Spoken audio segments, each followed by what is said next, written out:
Out for you, the grid for tonight's semi-pro division. 25 laps for the feature race. Hoyt Demas and Ryan Stanley will make up row number 1. Wayne Austin and Bill Jarvis line up right behind them.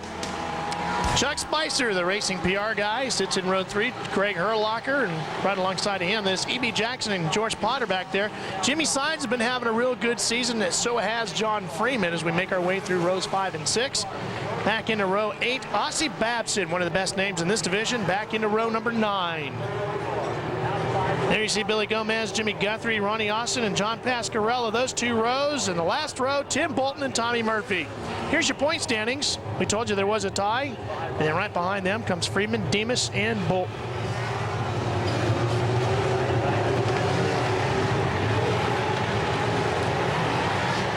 And now let's get down to Wrecker Boy with an update on the Austin entry. Ronnie Austin finished 3rd in his heat. Hoyt Demas was disqualified, so that should have put Ronnie Austin 4th on this starting grid. But officials penalized him for rough driving, so they pushed him back to 17th spot, and he knows that's going to be a tough place to gain any points from tonight. Here comes the green flag. Jarvis, the man he's tied with, starts outside row 2. Advantage Jarvis off the start. Big one. Stanley on the outside in the 44 car. Takes the slot as we go in. Oh, big action behind him. Jimmy Sides in the zeros. In the 23 car is E.B. Jackson. Of course, E.B.'s Darrell's brother. He spins out there and gets in a little trouble, but we stay green. We have 2 44s racing here. Now, the yellow 44 is Ryan Stanley, and right behind him, Wayne Austin. And Spicer gets bumped out a little bit as the yellow comes out for debris. Here's a look at it. Watts, Sides, and Freeman. You see Freeman lock him up. Well, John Freeman on the brakes hard there, and Jimmy Sides in the 00 just barely gets tapped. That's last week's winner in the black car, the 00 that's off in the grass. I didn't see what happened to Jarvis. He looked like he just lost it on his own, huh? And here comes the 23 back around of E.B. Jackson. None the worse for wear.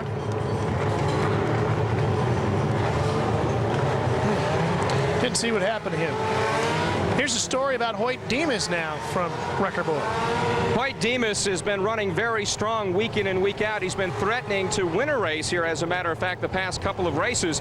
He was disqualified tonight from his heat race after finishing the runner-up. They found an illegal left rear shock. It looked like the real McCoy, but when they got it twisted around where they could see the serial numbers on the shock, they could see that it was not the standard issue with the Legends race cars, and they black flagged him to the back of the pack, and we'll have to see just how much changing that shock to a stock shock will affect his car tonight. Well, the shocks, the springs, and the tires are about all you have to do. That's all you about get to play with on these cars. At Castor and Camber also, and it looks like trouble here for last week's winner, Jimmy Sides. Yeah, we hear it's a broken rear end. Looks like they'll have the tow truck out here to get Jimmy, the Peterbilt truck salesman, off the racetrack. That's opposite ends of the spectrum, isn't it? You know, working on these cars is a very important thing, getting them to run right. And the guys at Precision Performance, one of the best in Legends cars. As the demanding Legend car circuit progresses, every driver runs into trouble at some point throughout the season. Oh, they get together! Fortunately for the Legends competitors, Precision Performance specializes in setting up, maintaining, and tuning Legends cars. One of the biggest things in Legends cars is cooling down the motor, and a lot of the guys are cutting those holes in the front like that to get more air into the engine. We're back to green. Great point, Ralph. That's one reason they don't race long feature races. 25, 30 laps is really not all they can stand before you really run into some serious overheating problems. Stanley, Austin, Spicer, and Jarvis are your top 4. Right behind them is Freeman. The reason why the motor doesn't breathe real well is it's a motorcycle engine. It's the Yamaha FJ 1200 motor. It's a 1200cc engine, and it sits the way it shouldn't sit, or the way it was designed. it sits in a different position than it did when it was built for the motorcycle. So the back half of the motor doesn't get as much air as the front half. So those holes are cut to get that air back in there. Great battle here. Jarvis working all over Chuck Spicer. This may be the best effort we've seen out of Chuck in the red 24 car as Bill Jarvis is working him over, but Chuck is not giving up the cause here at all. All right, you're the expert on this bit about the bumper on the bumper bit. What's the ruling on this? Like we said before, as long as you hit the guy squarely, cleanly across the bumper, none of the guys are really going to complain. It's when you get in there and you hook a person, you spin them out, especially into the wall, the guy's going to come back and talk to you after the race is over, or the race officials are really going to come after you. Reason why I ask is because Spicer, who sits in the 24, is not afraid to use that bumper. Keep your eyes, and we'll decide whether or not Chuck does it right or wrong according to the rules of etiquette of Doug Rice. Good action here in this pack of 5, and Freeman at the back end of it just waiting for somebody in second, third, and fourth to make a mistake. And Chuck Spicer in the 24K car is getting a good bite off the turns, Ralph. If he can hold that under there, he might be able to get under Wayne Austin. He'll give it a peek here. He's got to the inside. Austin slips. Here comes Spicer through. He's got second place. Good run for Chuck there. He's still trying to track down Ryan Stanley in the 44, but he's doing the best job of driving I think we've seen this year. Jarvis moves up with him. Freeman gets through too. I'm sorry, Doug, go ahead. It's okay. I was just going to point out Jarvis is our point leader, so every position that he can gain, or he's tied for the lead in points, is paramount for him. Well, and the guy he's tied with is the driver of the 44. No, the other driver, the other Austin. The other I'm sorry. Austin. This is Wayne. That's right. Ronnie in the 02, who's even farther back. There you see him back there, the second blue car, the 02, just behind the 14. Looks like he's probably around about 10. That'll give you an idea of what the points might shake out here when this one is over. And he's coming up to work on the 14T. Rodney Tharp. Rodney Tharp, and this is Rodney's first time running here at Charlotte. He has been driving elsewhere in his Legends cars, but it's the first time he's made it over for the Summer Shootout Series. He's originally lives in Thomasville, North Carolina. Stanley getting through some of the slower traffic here. It looked like he just went past Bobby Vogel. Spicer not able to do anything with him yet. Chuck Spicer hanging on to that second place spot. Jarvis has given him several good runs here. And Freeman right back there too, applying some pressure. Jarvis looks like he's trying to set up a move now. Taking a look to that inside, and I don't know if he's going to get that door to open. Freeman's really been a bulldog this summer too. He likes to get on those guys and wrestle around for position, and he's been in the thick of things every week in that 5F back there. And one of these nights he's going to really break through here. I think John's biggest problem maybe is his best driving, or his car handles better earlier in the show than it does later. We've seen the tendency with John for his car to go away. Now here's Ronnie Austin trying to get around Rodney Tharp here and pick up a position. He wants to pick up everyone he can to cut down the differential between himself and Jarvis, who is tied with Austin. Well, there he goes. He's got the door open now, and he's going to set sail after Greg Herlocker, who's just in front of him in the 18B.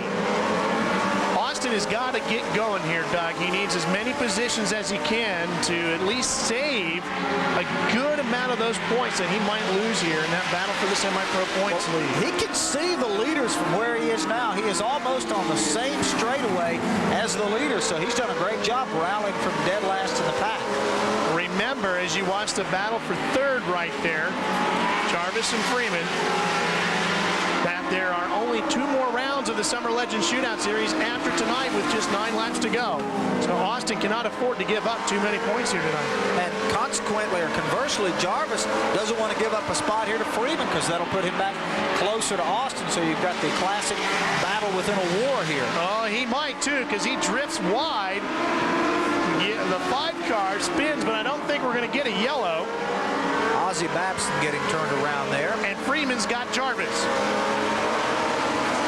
And Jarvis has got his cousin, Wayne Austin, is in front of Ronnie Austin, so we'll see if the cousin is going to let his cousin who's battling for the point lead get around him. So Stanley's now in traffic. That gives Chuck Spicer a chance. The 1W of Wes Weaver is the first one that Stanley has to deal with. And now Freeman comes after Chuck Spicer. Boy, lots of stories to follow here. Yeah. Pasquarello in the 7P has to deal with the leaders. And we told you, Spicer's not afraid to use that bumper, and he used it hard right there. Spicer having to work through traffic. Now, he just fought off a challenge from Freeman. This is getting real dicey here. They've got a lot of lap traffic to work, and there's about a half a dozen cars with a legitimate shot here. And Ronnie and Wayne Austin are now running nose to tail. Does the cousin wave him through? Chuck Spicer in the 24, we've told you before, handles public relations for the STP race team, and he's been around this for a long time. I think he would like nothing better than to have to set up his own winner's interview. I would like nothing better than for Chuck to have to do something else. All right, yellow flag comes out, and I'm not sure why. What's up with the Jarvis entry, Mark? There is flames coming out of the right front hub of his car the last 3 times down through turns 1 and 2. From our vantage point, the car was lit up, and apparently perhaps a brake duct of some sort, maybe on fire. They're taking a look at it. Now, they waved the black flag at him, and they were going to bring him in, but as he went by, the fire was out, so I'm not sure what they're going to do right now. Could be a big break for Ronnie Austin. It's been a tough night for him so far, but if this disqualification stands up, or if Jarvis has to go to the back of the pack, the lead's Austin's going into next week. Well, they've got a fire extinguisher here, and they're obviously trying to cool that car down. Now, whether Bill's going to get back into the battle or not, I don't know. Boy, this could have serious implications on this point standings, and what a tough break for him because he was running great. Well, it looks like they're telling Jarvis to pull his car off. Now, obviously, he's not buying it, he doesn't want to go. He wants to get out there and compete. He said, hey, there's only 3 so laps to go. I can make it work. Well, stay with us. Jarvis is going to plead his case. I'm sure this one will be done quickly. We'll be back. All right, the question is, what happens to Bill Jarvis? We've been trying to figure that out during the commercial break. I can tell you that Bill Jarvis has been extremely upset about everything. Yeah. Okay. And that was not hold the table for me at the Speedway Club. I'll be right there. Well, we're kind of blind speculating here. We don't really know what Bill has been told by the race official. Now, he has his car back out in line, and he is currently riding right beside Wayne Austin, so he's taken upon himself not to surrender that spot. Well, and Wayne certainly isn't going to let him slide in there either, is he? Freeman says, no, he ain't getting in here. And I don't think he'll get any help from Ronnie Austin. No, I'm betting that ain't going to happen. And, you know, this ain't going to start until they figure out where they're going to go, I would think. So at this moment, maybe it will. What do I know? Hey, we're just broadcasters. They can throw the green whenever they want, and they've decided now is a good time. But we'll set to pick up the ruling on this one after they sort it all out at the end. Well, he is hung up on the outside. This is a battle for the semi-pro points lead that you're watching between the 23 and the 02. The 02 is Ronnie Austin, the 23 is Bill Jarvis, and the 44 is Ronnie's cousin, Wayne Austin. And Wayne has not let Ronnie through yet. He's not surrendering it for the family cause here. Boy, Thanksgiving's going to be a little rough this year. Ryan Stanley still out front in the yellow 44 as your leader. Spicer holds second. Freeman is third. And the battle for the championship runs behind them. I got to give Chuck Spicer a lot of credit. This is the best race we've ever seen out of Chuck. He's done a good job driving tonight, even though the drama has shifted elsewhere. Absolutely. Chuck does do a bunch of sprint car racing in a 360 Sprinter as well. So he's no rookie to racing, even though we like to give Chuck a hard time because, well, just because. Because it's fun. Yeah. Exactly. Ryan Stanley having a great run here tonight. We haven't had a chance to really talk to him about it too much because he's been doing so well. He's going to claim the win. Freeman makes a battle for second. Here's the battle for fifth. Pick him. I thought it might have been Austin. I thought he might have had the spot. Of course, I can say Austin. It could either be Wayne or Ronnie there as they came across the line. We'll have to see if old Record Boy can earn his baseball cards now. We've got more racing up for you. In fact, we're going to go right to the best in the business, Pro Division, next when we come back on Sports South. Who finished where? Here is your top 10. You know about the top 3. We were really looking at 4th, 5th, and 6th. The Austin Cousins, Wayne over Ronnie, and Bill Jarvis. You know he is not happy about that. George Potter rounds out the top 10. Tonight's Pro Division starting grid is brought to you by Kendall Motor Oil. The more amazing thing is that Wayne didn't get out of the way for Ronnie there. That really shocked me. Campata, Craig, Sockwell, yes, he's back, and Jeff Craig. Eddie Baldwin, David Wagner in row 3. Curley and Greg Schultz, who's been on it all summer long. Row 5, Doug Vandenbrink, trouble last week, he's back. G.E. Chapman, you know he's a big runner. Look at this, and the other for you, John Crow back in row 8. We'll tell you more about that in a minute. Kevin Conway and Danny Curley round out the field of 9 rows. In the points, well, this one's G.E. Chapman for now, but Brian Sockwell is back, and boy, is he angry. He is looking to make up a big gap. And a lot of people are saying, Doug, that is why John Crow is here. Well, John Crow, of course, I'll bring you up to date here. Brian Sockwell was suspended last week from the action from a bumping incident in week number 6. So he lost all the points that he could have possibly accumulated last week. He's back in it this week. He mathematically still has a shot. John Crow is driving his traditional backup car, the black 4U, and that might be in a situation to really help out Brian Sockwell a little bit. Green flag is out. We're racing into turn 1.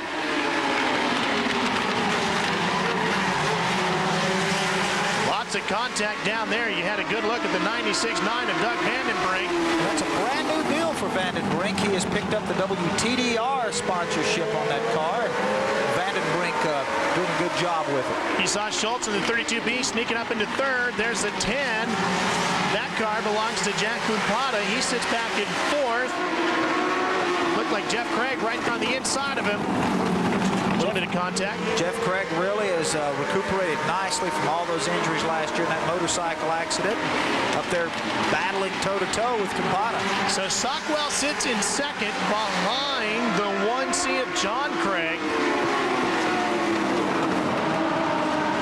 There's the gap between 1st, 2nd, and 3rd. Schultz really going to work on Sockwell, and I was surprised that Sockwell would get behind the wheel of the blue 4U and that he would give the black car over to Crow, and it looks like Schultz might have the better of Sockwell. Of course, Greg Schultz has been a winner this year on the Pro Division of the Legends Car Summer Shootout. He only has 2 guys that help him out, Glenn Ray and Bob Catley, and they help him out a little bit. He's one of the few guys that has an open trailer route. When they show up at the track, it's just a little trailer like you might carry your lawnmower or something on them, when all of these other guys got elaborate air-conditioned haulers with oak trim and everything else. Schultz is doing it on a shoestring. Doug, he is coming too. Greg Schultz is on the move. Keep an eye on him. Let's see if that gap can close down now between him and John Craig. Look at how he's already pulling away from Sockwell. Sockwell looks pretty good going into the turns, but look at the horsepower down the straightaway. It's unbelievable, Mark. It certainly is. A little note on Greg Scholes out front. Now remember, a week ago he was the runner-up in the race. He went straight to the medical care center. He has asthma, had an attack 8 laps into the 25-lap event. He said he was out of air at the halfway mark. He started to black out. He hung in there until the very end. And on his car they have Greg Air Scholes, and that's because he needed some last week in a desperate way at the end of the race. He said it took him 3 days to get over it, and he seems to be back to full strength tonight. And I can tell you right now, I also have asthma, and if you have never had an asthma attack, that is a tough situation to breathe, to be in. You can't get any air down into your lungs, and for him to finish 2nd place, that says something about his toughness. Here's the battle for 6th. The 12, the 29 of G.E. Chapman, and the 3C of Grafar. The 12 belongs to David Wagner, and he's got the top slot in that battle right now. Wagner works with Gibbs Racing, got that Pace trailer sponsorship. G.E. Chapman is the points leader here in Pro, and I don't think we'll see G.E. take any unnecessary risk. He doesn't want to wind up spinning out and getting himself in the back of the pack and letting somebody else take away the point lead. But Sockwell's happy to see that because he wants to make up ground on the points leader, and he's got about 4 or 5 spots over him right now. That's Jack Campata, the number 10 Husqvarna car. There's your battle for second place. Sockwell on Schultz. John Craig out there running by himself. Nobody's really challenged him so far. He's had a solo shot in the front space. I thought Schultz was going to get him, Doug. I thought he was going to reel him in a lot quicker than this, but he hasn't been able to do it yet. Here's that battle back behind him, and it's really a good one. The 29, of course, G.E. Chapman, your points leader. Of course, 14 of the schedule, 25 to go. Greg Schultz is in second place in points, Ralph, so he's poised to make up some ground tonight on Sockwell or Chapman if he can hold the spot. Oh, we get him sideways. Chapman goes around. That's not going to help his cause at all. Oh, and a broken front spindle on the right side. G.E. Chapman's done for the night. Does that shake things up or what? Well, that's going to put Greg Schultz in great position maybe to inherit the point lead. And also it's going to play right into Brian Sockwell. If he can stay up near the front now, he can make up most of that ground that he lost last week. You can see that the 12 car lost it, and GE was in the wrong place at the wrong time. One more look at it. 12 got into Campata. Wagner got in Campata, lost it. GE trying to get to the inside. Gaffard to the outside. That was a place to be. And the 01 was hard on the brakes. Didn't really get together all that hard. That's David Wagner in the 12. Is out on the racetrack right here, the Summer Legends Shootout Series. If you're just tuning in, this is round 8 of a scheduled 10. We'll be with you for 2 more Tuesdays live here on Sports South, and then we'll have to find something else to do till next summer. Well, that's going to take the starch out of my Tuesday evenings real quick, I'll tell you that much. Greg Walters waves the green flag. They charge back to the line. I'm going to take the starch out of your wife's evenings, too, because you're going to be back at home. Gaffard battles for 5th as he's in the 3C. Up front is Craig Schultz, Sockwell, and Craig. That's your top 4. So Schultz hanging in there, looking like he could challenge to win another one. He's done it. Whoa, Craig goes around. Jeff Craig loops his. No harm, no foul. This is exactly what Greg Schultz needed, Doug. He's gotten a chance now to close up that gap, and he can go racing against the 1C of John Craig. And he's doing a good job of it now that he's caught him. Now, John Craig is 4th in points, but he's probably too far back to win the overall championship. But Craig Schultz and Brian Sockwell are not, and currently they're riding 2nd and 3rd, and the leader, G.E. Chapman's been hauled off on the tow truck. Now, that killed Schultz right there. You see the line he had coming off in turn 4. He lost lots of ground. The car drifted way too far to the outside. And he'll try to saw that line back down a little bit better that time. John Craig going to be tough to pass, though. Looks like Schultz's car is not handling as well off of turn 4. Watch the black 99, all by his lonesome.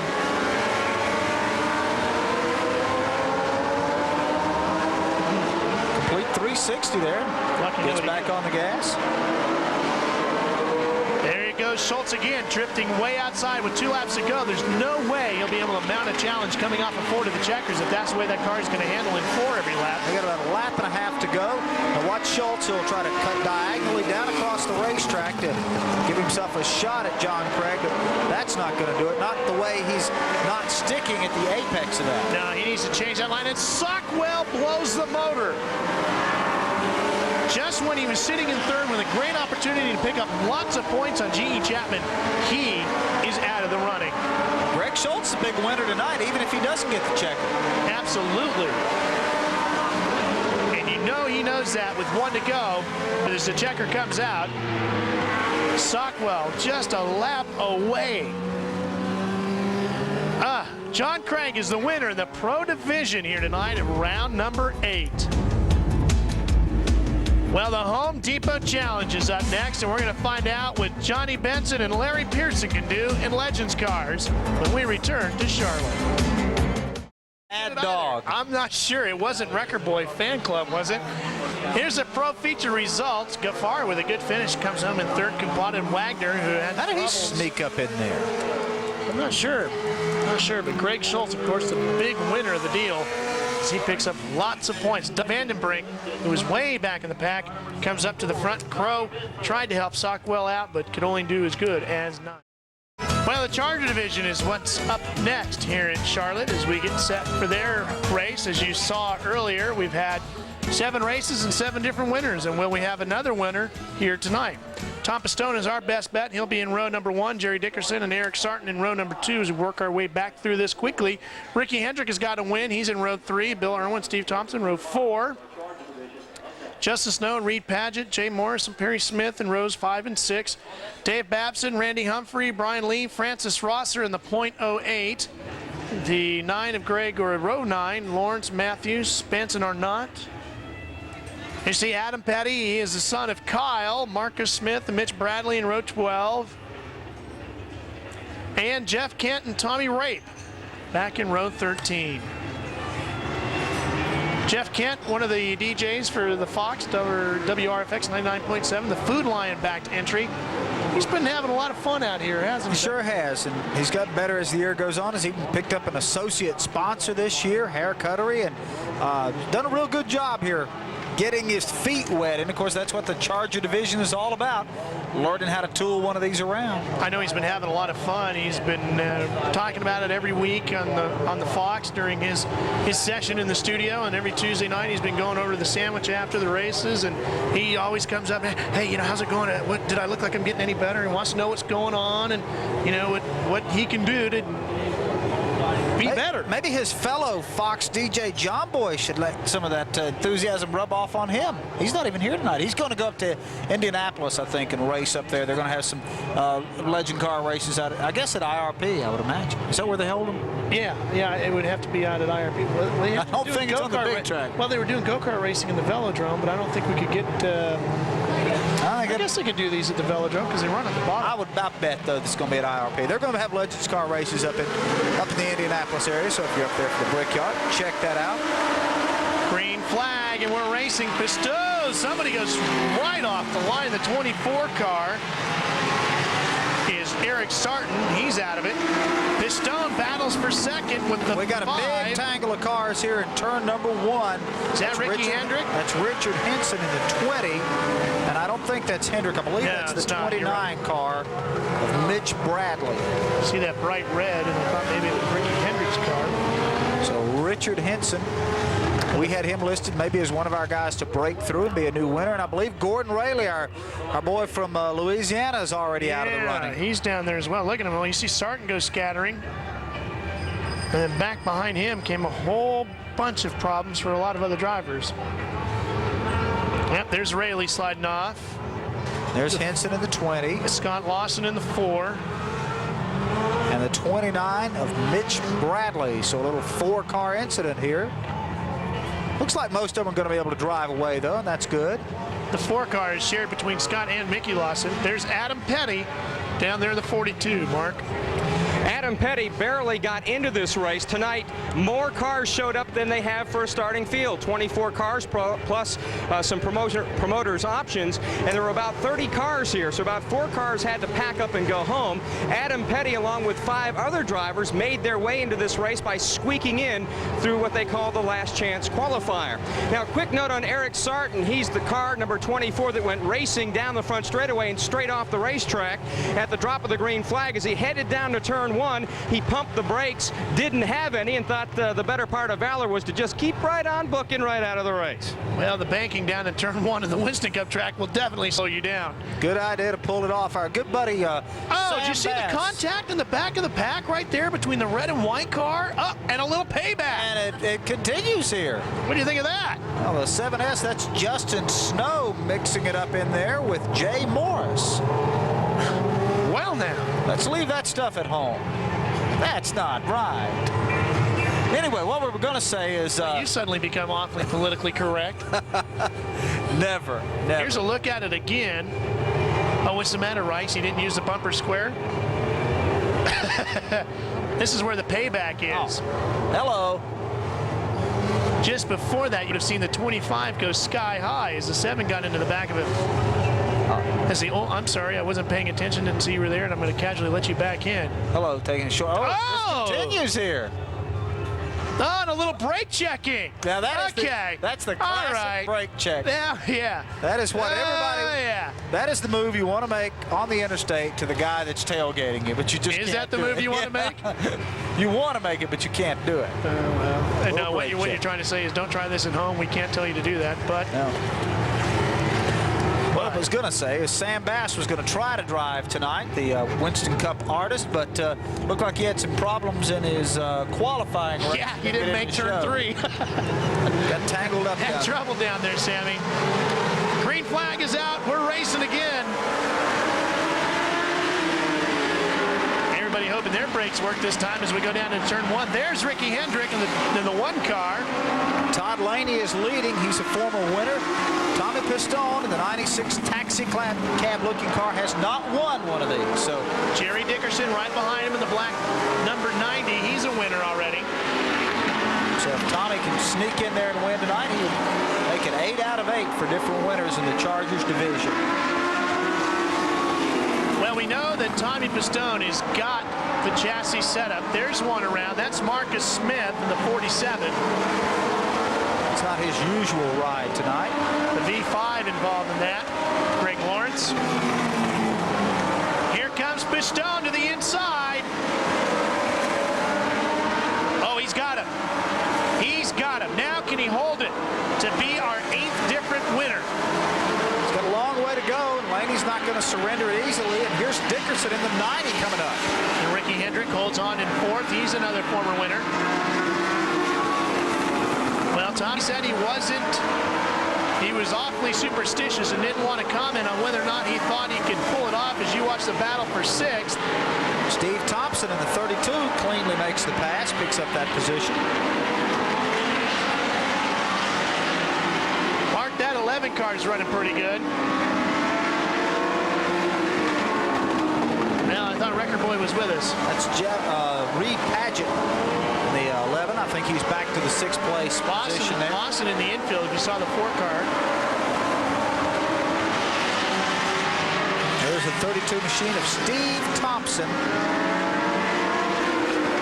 Okay, let's try it again, Mark. What's up with the 11 car? Well, he's an interesting case. He's out here racing for the fun of it, but he also does it for business purposes. He's one of a handful of manufacturers now making aluminum racing seats, along with Butler and others in racing, and he thought one of the best ways to advertise it was to use it. So he put it in a Legends car. He's been selling it to other Legends owners all over the country, and also now is building these aluminum seats for short track racers all around the country. His shop is up there in Concord, North Carolina, so it's a little guy in the business, but he's trying to make his way. Battle for the lead. They're working through traffic. It's Pistone in the 96, the yellow cab looking machine, and Jerry Dickerson as we have a spin coming off of turn 2. Vance Arndt. Oh, and Adam Petty gets hit in the 42. I do not want to be where those two guys are. Headed the wrong way on the backstretch. Vance Arndt, and then there's the 25 machine. That's Jay Morris. Jay was involved in our little bumping incident. And there goes Gordon Rayleigh. Jay's having a rough night, isn't he? Last week we told you Gordon drives up from Louisiana just to go Legends car racing on Tuesday night. Pistone seems to be hanging out pretty cool. It doesn't look like his nerves are getting to him too much. I got the one hand hanging out the window, and for a guy who hasn't won a race yet, he knows that, and he's trying desperately to do that, and everybody behind you has already won one. This guy's pretty calm, cool, and collected. I like it in the interview in the opening of the show when Mark was talking to him, and he says, well, Granddaddy fixed up the car just right for me. There's something pretty all-American about that. Watch all these guys come sliding through, and if we hold with it long enough, you'll see Adam Petty get hit in the 42. There he is. Got hit in the left rear quarter panel. Now, Adam's helmet, by the way, if you get a good look at it, is just like his dad's, Kyle's, and it was a Christmas gift that he got. The driver's suit looks like Grandpa's. One of the old driver's suit is actually Wally Dallenbach's old STP uniform. Is it really? Yeah. Sure is. Got Wally's name. I'll tell you, Adam is a true Petty, though. He has got a great personality. He's a young kid, I think 15 if I'm not mistaken, but he knows how to work it just like Dad and Grandpa. He's got that smile, too. 17 of the scheduled 25 to go. Keep an eye on Jerry Dickerson. Dickerson in that 90 car. He has provided lots of excitement this summer for us. Upside down in the first half a dozen races, and then he finally won one. Actually, the 91 was the first night he actually finished one. Pretty good percentage, though. Tom Pistone in the lead, but is documented yet to visit victory lane. He's been close a couple of times. Just come up a little bit short. That's Laney riding in third in the 17. Jerry Dickerson hanging on to second. Lurking back there in fourth is Ricky Hendrick. You think Tiger Tom is as calm as his grandson is right now? No, I don't think so. He's probably jumping up and down over on pit wall somewhere right now. Two-time winner on the Winston Cup Tour. He is Tiger Tom. He had a lot to do with really setting up the rules and getting these cars to be spec racers, as he was one of the directors early on in the business. And now Mark Garrow pointed out in the opening to show sort of the chassis guru for Legends cars. He's truly one of the more colorful characters in NASCAR racing. And another one around, 28 car. That's a 28P, I think, which is Harry Smith. This is the first night we've seen Harry out here. A lot of cars tonight, especially in this division that we haven't seen this year. Why do you think? I think they probably got tired of sitting at home watching it on television and said, I think I'll come over here and give this a shot. Could be. Could be. I mean, I know the Brooks and Dunn guys are doing their deal over in Nashville, a shootout series of their own. We've had guys coming back and forth from over there. I just think the whole thing is really catching on, and these guys are hearing where the hot spots are as Jeff Kent goes a lap down, and I think they're starting to travel around a little bit more now to come and mix in with the guys that they're hearing about to see where they stand in Legends car racing. And I think they might recognize that some of the top people in Legends car racing are racing here on Tuesday nights. They can come down here and see how they stack up against the best. And that lap traffic gave Tom Pistone a good bit of an advantage, Ralph. He's picked up about a half a straightaway advantage here. He can use it now to get he escapes a big bullet right there. Lawson, oh, and now he goes around. Oh, what a shame for Tommy Pistone. Everybody, including Ricky Hendrick, goes past. I believe we're going to stay green. No, we got the yellow flag out now. Doug, we had a bunch of cars spin in the same area. I wonder if there's some fluids down over there, maybe. You've got to think that maybe somebody's leaking a little bit of oil out on the racetrack, because about 4 cars spun out right at the exit of turn 2 and on the front part of the backstretch here. So Dickerson takes the lead. Laney, Hendrick, top 3. I asked Ricky Hendrick, well, let's watch this again first. Okay, there goes Lawson. Look at Tommy, just misses that. And then right after that, your leader goes around. He just might have gotten on the throttle too hard, too. Well, he might have overcorrected from coming off of that spin. He made a great move to get around Lawson, who had spun out in front of him, but then when he got back onto the straightaway, he could have overcorrected and spun the car out. A real unfortunate break there for Tommy Pistone. Well, there he is. What a shame. You'll notice Tommy's car, he has the wire mesh windshield. Some of the guys are using the plexiglass. Others like the wire because it's a lot cooler. You get some air into the car on a hot night like tonight. There's a good battle behind Ricky Hendrick. Looks like we may get our first 2-time winner this year. Headed that way. The 98 spins. Randy Humphrey gets out of the way as the leaders charge through. The red on Ricky Hendrick's car is the same red that is on Kenny Schrader's Budweiser car. Ricky was in Topeka, Kansas with us this weekend, working with his dad, who ran his first Super Truck race. And Ricky told me that actually is Budweiser red. Comes out of the same paint cans. Probably get a good deal on that. Well, they have plenty of paint laying around over there at Hendrick Motorsports to choose from.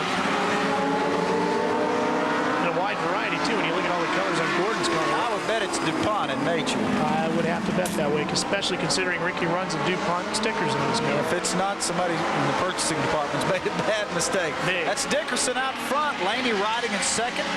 Ricky Hendrick, Rick Hendrick's youngest son, holding on to the third place spot. And all 3 of these guys have won a race in the Chargers division this season.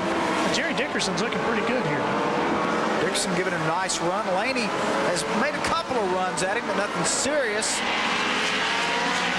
I think think our best battle may shape up to be for second place here because Ricky Hendrick's going to come up and go after Laney in just a minute. Laney doesn't look like he's got a whole lot right now for Dickerson, but now he closes right up on him. Just as I say that, slower traffic, and Marcus Smith got in the way for Dickerson, made him get on the brakes a little bit too soon. And that closed things up big time in the battle for the lead. And Ricky Hendrick gets a good look to the inside, but he's got to work around the lap traffic now, so that'll slow him up a hair. Now they're all tied back together. Dickerson doesn't really seem to have an advantage, certainly in the middle of the turn.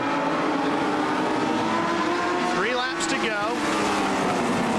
Oh, this could be a big break right here if you make that stick. Well, give Laney a lot of credit. He came in there with going sideways in front of him. Adam Petty. They'll keep racing. Oh, there it is. Laney thought he went for it, and Dickerson came down on him. He opened up the hole for a second, but Dickerson didn't wobble and brought it right back down, and he's going to hold Laney off for another lap. Adam Petty still trying to get straightened out. Here we come down for the white flag. No, a yellow. On the final lap. Well, we'll get us a little shootout action here. They're still communicating, non-verbally even. Well, we've seen a lot of that tonight, haven't we? It's hot out there. It's about 85 degrees tonight, and the humidity's probably equal to that. Oh, Wrecker Boy's enjoying it. We are. Absolutely. Here's a look at some of the bumping that was going on between Laney and that 17 and Dickerson and the 90. This is under caution. Hey, Jerry, back here. Don't forget about me. Don't forget to ride. And Jerry hit the brakes there, and Laney didn't bite. So Dickerson, Laney, and Ricky Hendrick. 3 former winners on this Summer Legends Shootout Tour. So we see which one of these guys will add a second trophy to their collection. 2 laps to go. They've backed it up. So we'll go green, white, checkered. Here we go. Boy, Laney is all over Dickerson, trying to force the issue. Dickerson smooth on the throttle, holds him off down into 1. And Ricky Hendrick has a problem. Laney uses the bumper, tries to take the lead. Laney used the bumper and the rear quarter panel there as he fought to get in there. That's one of the 5 cars. Robert Spence, who sticks his nose inside, he'll take over second as the white comes out. Now Robert Spence hasn't won, has he? No, he could be a new winner. If he can get Dickerson as we go Laney around, Pistone sneaks up and we're on the white flag, so this is it. Here comes Spence. Can he get to the inside and hold the record? He loses it. Dickerson is the first 2-time winner in the Charger division on the Summer Legends Shootout Series. Oh, we didn't finish. The yellow did come out. So they had the yellow out, so we're going to get that drama all over again. I got to do that all over again? So Dickerson comes back and says, wait a minute, I had this thing. I was there. Oh, we had people spin out all over the place. Ricky Hendrick had problems on the restart. Laney spun out. Yeah. Spence is right there. Now, how are they going to line him back up for the restart, Ralph? That's going to be the big question. Pistone, you know, Tommy Pistone was right back in it by the time they caught up. Here's Spence going around. He gets loose, and this is where Laney loses it, and there is Tommy Pistone. All hope is not lost. So maybe he'll be back up to second. I wonder if we'll go 1 lap or green-white checkered again. Well, Laney gets loose. Now, Tommy Pistone did a great job here in the 96 of getting around Laney as he puts up his own little dust cloud there. Has Reed Padgett won yet this year? I don't think so. Because he sits in second right now. He has not won a Chargers race. He sits in second right now. Pistone trying to figure out where he gets to slot in. Looks like he's going to go right behind Steve Thompson. Huh. I thought Thompson had spun out earlier tonight. He was involved in the first incident and has worked his way back through. All right. Well. So if Padgett could get up there, it'll make it 8 for 8. Different winners this year. I'd like to see that. I'd like to see it go 10 for 10, 10 different winners.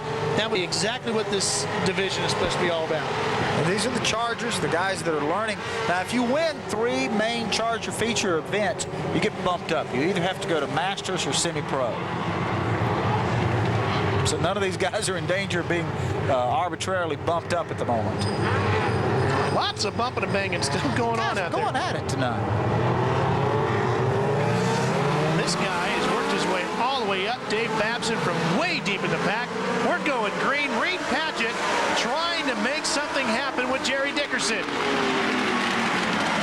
He's on him. Tries to get to the inside. Padone tries to take over third from Lawson. Down into turn 3. Padgett still has nothing for him. Dickerson gets a bit of a horn on the backside, but Jerry Dickerson is going to be the first two-time winner in the Charger Division on the Summer Legends Shootout Series. Vince Arndt has problems, but Jerry Dickerson's a two-time winner. Stay with us. We're coming back for more on Sports South. Here's the results from that Charger race. Tom Pistone thought maybe he was going to get his first win. He gets a 5th instead. We'll be back. Stay with us. Division of racing left to go for you tonight, and a lot of times it's been the most exciting. It is the Masters. Jimmy Hines and Mickey Lawson in row 1. Mike White, Danny Boss do the best in row 2. Tommy McCoy and old Punchy Whitaker in row 3. Al Mitchell, Bud Lewis in row 4. Row 5, Dan Hamrick, Daryl Jackson. Keep your eyes on that 65. Bill Cranfield and Howard Whitaker in row 6. Rene Dakota, Paul Weisel, and Dennis Tessman round out the field. These guys, if you're watching for the first time, are all over the age of 40. That's why they're in the Masters class. There's your points. And a tight one it is. Tied for second place. Mike White, usually the guy to beat. Him and Danny Boss have banged on each other, and James Hines has provided a lot of excitement this year. And just about every one of those guys has had the points lead at some point. Yeah, of course, Hines and White probably gave us our best finish we had all year long when Mike actually won a race, racing with James Hines, slid across the start-finish line backwards. Let's go back down to Mark Guerra for an update on the 64 machine. Punchy Whitaker is missing about half of his left rear fender. That came from an accident the other night with Mike White up at Concord. Those two got together. He said Mike came into the corner, stomped on the brakes. They locked up, pushed into him, tore off his fender and spun him out, but otherwise he's okay, but they didn't have time enough to fix it. We're going back green. Green flag is out. We race into 1. Mike White and that silver bullet looks for a way around James Hines. That's your battle for the lead. Lots of bumping going on. Mickey Lawson in the middle.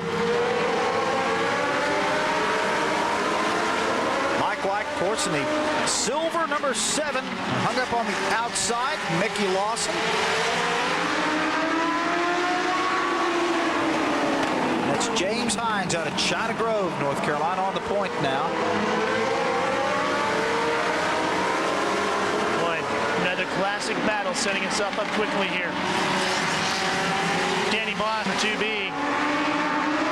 Wow, look how loose these cars are tonight, Doug. Oh, boy, is Mike White driving aggressive. The 0 goes around. Dan Hamrick. Ralph, I don't know if it's the heat. It has been so hot here for so long now. That track may be just a little bit oily. And you know, these guys are running the last race. We've already had limited sportsmen. We've had all the other classes of Legends cars. The track's probably greasing up a little bit, too. Mike White, as you've seen, has taken over the lead. Mickey Lawson right behind him has taken over second. Bost holds on to 4th. And Hines slides back to 3rd. Noticed one thing on a lot of the cars. You know, Richard Petty was here a couple of weeks ago to watch his grandson race, and just about every car in the garage now has Richard Petty's autograph on it. This is a battle for 7th. Daryl Jackson in the 65. Tommy McCoy. And that 300, yep. Give the nod to the 65 to Jackson. That car has been destroyed 3 or 4 times this summer. They've had to put it back together with baling wire a couple of times, but he's doing a pretty good job tonight. It's him and Tommy McCoy are hooked up in a nice little battle here. There's a battle for 2nd. That's behind Mike White. Punchy Whitaker is moved in front of Danny Boss now. That's for 4th. It's about Punchy's 3rd different car this year, I believe. He's rarely ran the same car twice, it seems like. He's been in several different machines. There's Danny Boston, the 2B car, trying to work to the outside of Punchy. Way out front is Mike White in the number 7, and we've seen him there a bunch this year. I think he's our most frequent winner. I believe he's got 4 featured victories this year. And lots of change inside the car. $2.23 cents last time I looked that he has glued in there, money that he has found, or that his daughters have found and given to him. It's your battle for fourth that we're watching with Whitaker and Bost. Punchy, of course, runs a local tire dealership in Concord. Mike White is flying tonight, Doug. He was very aggressive getting out front, and he has taken off. Now, Mickey Lawson and James Hines are battling for second. They get around Dan Hamrick. Of course, we saw this car earlier with Scott Lawson behind the wheel. Mike may be the most consistent of the guys that we've seen this year in all different divisions. He runs up front every week. He's either first or second. He's carved out a 16-point advantage, too, over his closest competitors, Danny Bost and James Hines. Actually, Scott Lawson drives a car similar with a different number on it. He drives the 4.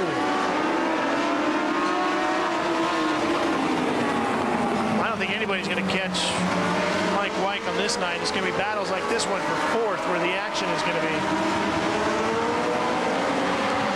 Talk to these drivers about the heat in the cars, and I'll tell you it's not too bad simply because they don't run the 25-lap features, but it does get warm in there. You'll watch them when they come out for the winner's interview, and Mark Arrow has a chance to talk to them, and they're perspiring a lot, and they're kind of worn out. I think anything past 25 laps will be a pretty tough study in these cars. Bill Cranfield at 41 gets out of the way of Mike White. Here's Whitaker, and look how much Danny Bost is made up. The Cranfield car is a beautiful-looking machine.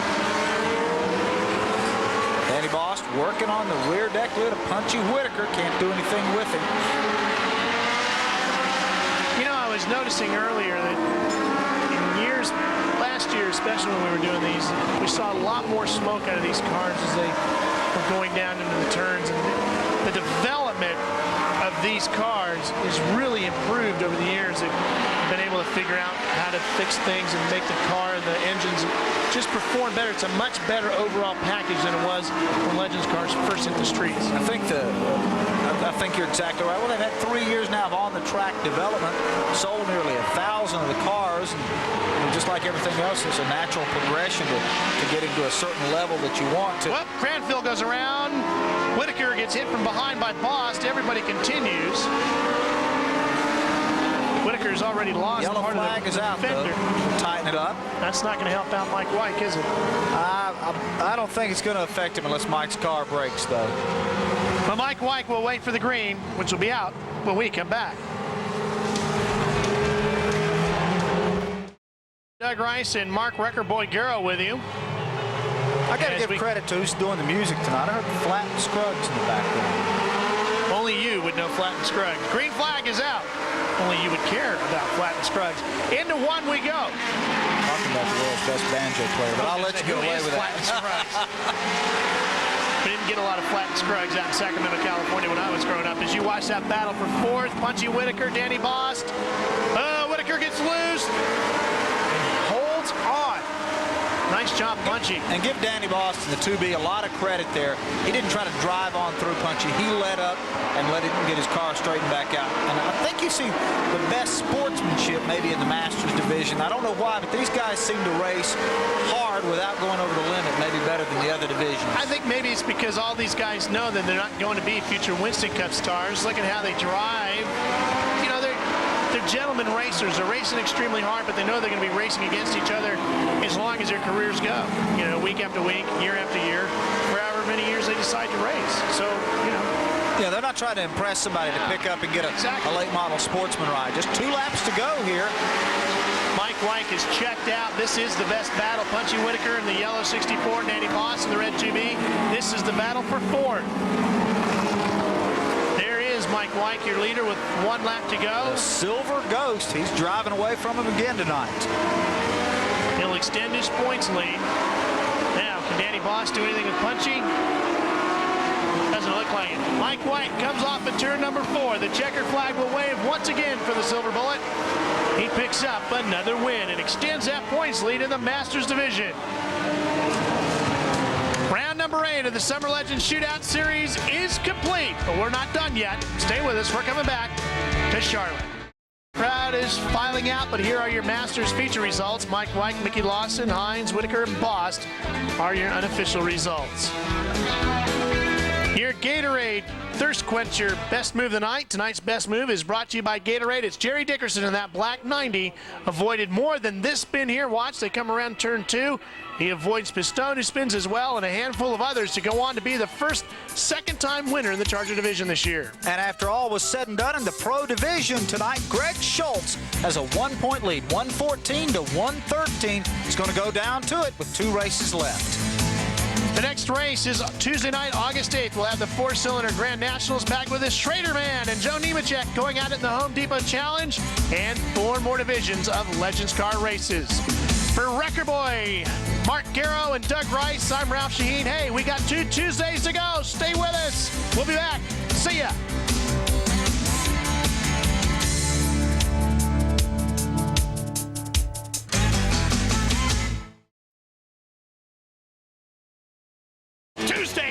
Tuesday, Legends Cars live at the Charlotte Motor Speedway.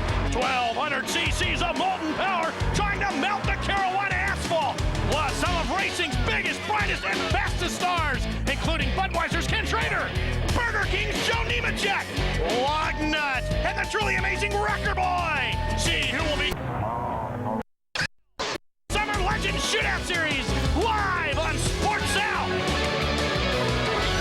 Be there.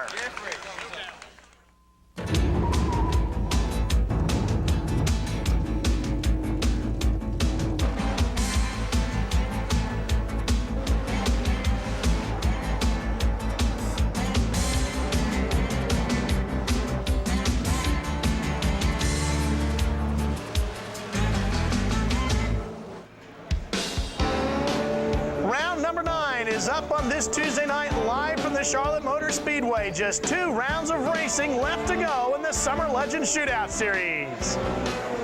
Hello everybody, I'm Ralph. It's not quite right here yet, but other than that, we're ready to go. We got an opportunity to take a look at this one more time. I'm sure you've seen this thing 1,000 times, and I heard you make the comment that you did what every other good sprint car driver does. You tucked and held on. What went through your mind through all that? Well, when it first started around, I said, oh, heck, this is going to ruin the day, and we're going to spin down this back straightaway, and 4 or 5 cars are going to hit us, going to mess up the whole day, and then it started gaining altitude, and it's like, oh, man, this is going to be big. So I held on the steering wheel and just crouched down, pulled that head down, held on. And the one time I thought it was done, and I looked up, and it's just real high, you know, and I had a couple more hits to go, but it wasn't too bad. This car and this team just seem to be so close. What's the one thing that's missing? I don't know. We keep going to the racetrack right now to see what's going to happen next. You know, I mean, it's pretty much been the way our deal is this year.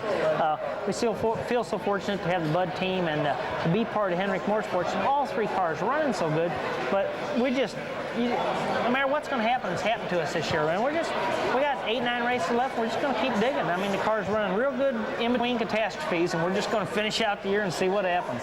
Is there any race on the schedule from here to the end of the season that you see that maybe is really a Ken Schrader race, a track that suits you, and maybe that's the spot? I thought there were some up until now already. They didn't work out that way, but kind of looking forward to coming back to Charlotte. You know, we were pretty good here in the spring for the 600 and stuff. We weren't bad for the Winston, and that's kind of a pretty neat place to come to. How about Legends car racing? You ever done much of that? I mean, it's a pretty slippery little car. It's got to be close to those old days in the midget, huh?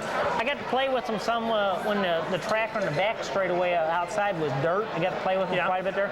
Never run one on the quarter mile out here, but looking forward to it. All right, Schrader Man getting set to go racing, which means we got to step out for a second. We'll have some of that information for you regarding these drivers and the fan clubs for you coming up soon. Stay with us.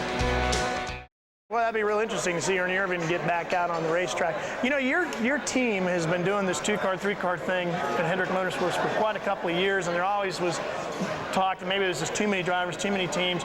What is it that finally made this whole thing mesh and work? 3 crew chiefs, you know, Ken Howells, Ray Abraham, and Gary DeHart that really work together. And I think Terry Labonte was a big part of it. You know, Terry's pretty laid back. He came in there, and that was, you know, we also took Jeff Arn, and he just came in there, and he just was really appreciative to have the opportunity to drive for Hendrick Motorsports. And he's a fantastic racer, farmer champion, and he really did a lot to make all 3 teams work together real good. You know, everybody was hoping that Kinzer was going to do well making the transfer from the open wheels to the stock cars. You did the Silver Crown and won a couple of championships doing that too, if I'm not mistaken. The Silver Crown car in weight is so much similar to the Cup car. Was that the advantage for you in making the transition? No, I think the only advantage we had was we did it in 1985 when you could go in as a rookie team with not much experience. You qualified 25th, maybe 30th. You kept your nose clean all day. You stayed out of trouble. You finished 13th or 16th, maybe 10th. And that's not the deal anymore. I mean, you know, good teams are going home. Steve didn't have the opportunity to really learn. He was under the gun, under pressure, do it from the very start. I think it was obvious last year in IROC, Steve can drive the car when the cars are equal. But when you have to come in, communicate with the crew chief, the whole crew, tell them what you're feeling and stuff, you know, he was just, you know, he didn't have the opportunity to learn all that. And it got him. But I mean, if I was starting a team from scratch and on a 3 or 4 year curve, he'd be at the top of my list. Interesting. Okay, well, I promised you that information about the fan club information for Kenny Schrader, and well, we had Phil Parsons with us, and of course Joe Nemechek. Guess what? Here it is. We'll start off with Kenny Schrader. Stay with us. Speedway, Ralph Shaheen, Doug Rice, and Wrecker Boy are with you as we get set for the Pro Division. Tonight's Pro Division starting grid is brought to you by Kendall Motor Oil. The 25-lap feature race getting set. John Craig and G.E. Chapman up on row 1. Helmet painter extraordinaire Doug Vandenbrink back there in row number 2. John Crow in row number 4. Keep an eye on him as we move on to row 5. Jack Kumpata, Rod Curley, Brian Sockwell. Always got to watch him in row 6 with Barry Graham alongside. And Keith Martin rounds out the field back in row number 8. Here's that points chase we were talking about. Ooh, that's tight. Greg Scholes got the lead by a narrow 1 point. G. Chapman. John Craig not out of the running back there in 3rd place. And Brian Sockwell, last week he was back in action, and it looked like for a while he was going to pick up all those points he lost the week that he had to sit out because the other leaders dropped out, and then Sockwell had trouble, and he saw his chances for winning the championship disappear. Let's go down to Mark Garrow. Keep an eye on this start, gentlemen. It may decide the points championship. Greg Scholes is on the inside of row 3. The man chasing him is on the outside of row 1. He needs the inside line to go fast. He needs Jeff Craig and Doug Vanderbrink to keep Chapman on the outside. Take a look. We're green flag of the Pro Division.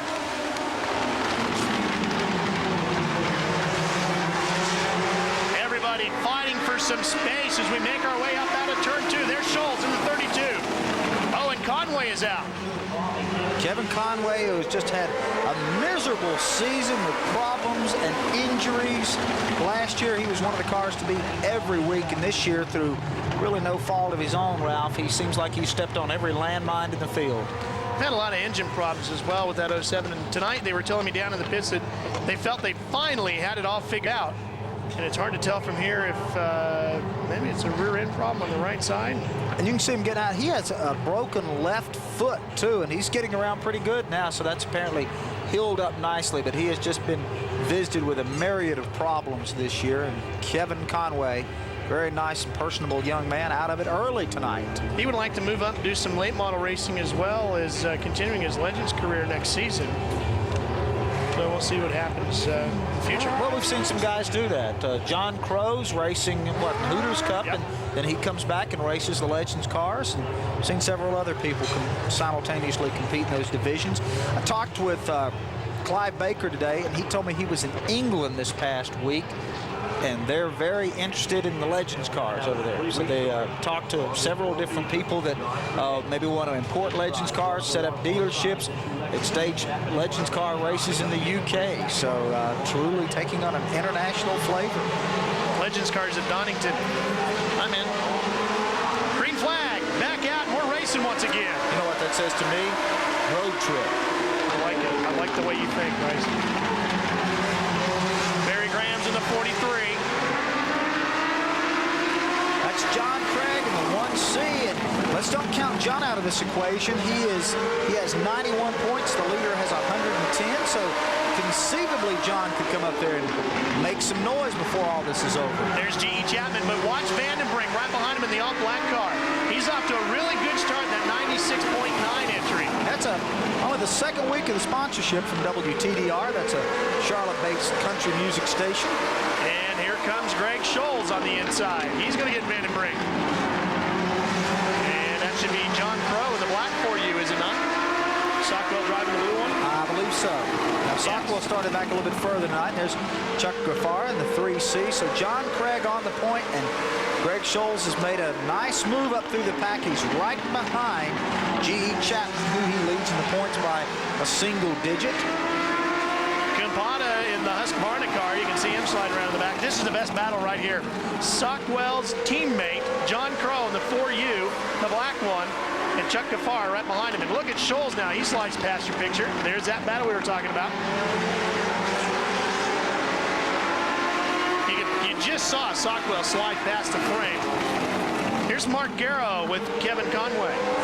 Well, with Kevin Conway's here, this is all he's got left of his race car, gentlemen. The rest of it went back to the pits. What happened? The rear end housing broke on the top link on the suspension. You know, that's in the way we wanted the night to end. We finally had a good motor in the car. Been having motor problems all year long, and Hank Scott Racing built an awesome motor for us. We had a really good heat race. We were fast in practice. It's not the way we wanted the night to end, but I have to thank Ron Shoe Imports and Touch of Class Truck Conversions for helping us get out here tonight and sticking with us through the season. Kevin Conway was a contender and a winner last year. This year he hasn't been able to get it together quite yet. I think Garrow should give him a T-shirt. I'm sure this is going to happen. Scholes has just now gotten around G.E. Chapman. Earlier tonight, G.E. was having a hard time getting his car dialed in. They couldn't get the toe end right on the car. They couldn't get the front wheels aligned.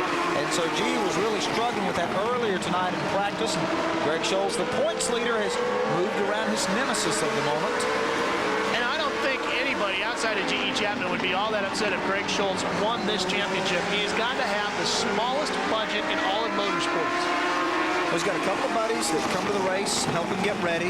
They don't get paid. He has a hauler that you look like you'd haul hay bales around in, where everybody else in the garage has these custom-built trailers and rigs, and they throw everything in the back of a pickup truck and head out here. So if you like the underdog, Greg Scholes is your guy. And here's Brian Sockwell and Barry Graham. Sockwell in the 4U, the blue one. Graham in the 43, the Richard Petty lookalike car. Looks like they borrowed the same blue paint there. Any blue. By the way, had a chance to talk to the King today. He announced a new sponsorship for his Grand National car. Lance will be sponsoring Rodney Combs next year. Lance Snack Crackers. Look at Scholes coming on strong. He has reeled in our leader, and he is all over the backside of him. John Craig has his hands full now with Greg Scholes. Well, nobody can accuse Scholes of riding around for points. He's going for the win, too. Absolutely. You have to in Legends car racing. This is not a series for those that like to cruise. Well, that got a little interesting there. John Craig in front. Now, G.E. Chapman is behind Scholes in the points race by 1 point, and he's still riding in third. Well, this could take a dramatic turn here any minute, because if Scholes gets too involved in this race with Craig, G.E. is going to be around him in a hurry. Kind of wonder if in the heat of the moment that Greg might forget the bigger picture here of running for the championship. Boy, he's pounding on him, Doug. He bumped him right off the line. Oh, and he holds it. But here comes Chapman to the inside. Chapman does not have the horses to run with him. Craig finally moves back into second, and Greg Scholes is taken over the lead. That may be the big look at that! That's a little retaliation there from John Craig. And that could very easily have cost Greg Scholes. He didn't waver, though. He held his line, and Craig comes back at him again and almost takes him out to the wall, but Scholes holds the line again. I don't think they're done pounding on each other yet. I think Scholes is going to let him have another shot here. Look, he's running him right out to the wall, Doug. He's giving him no quarter. Well, this is man-on-man right here.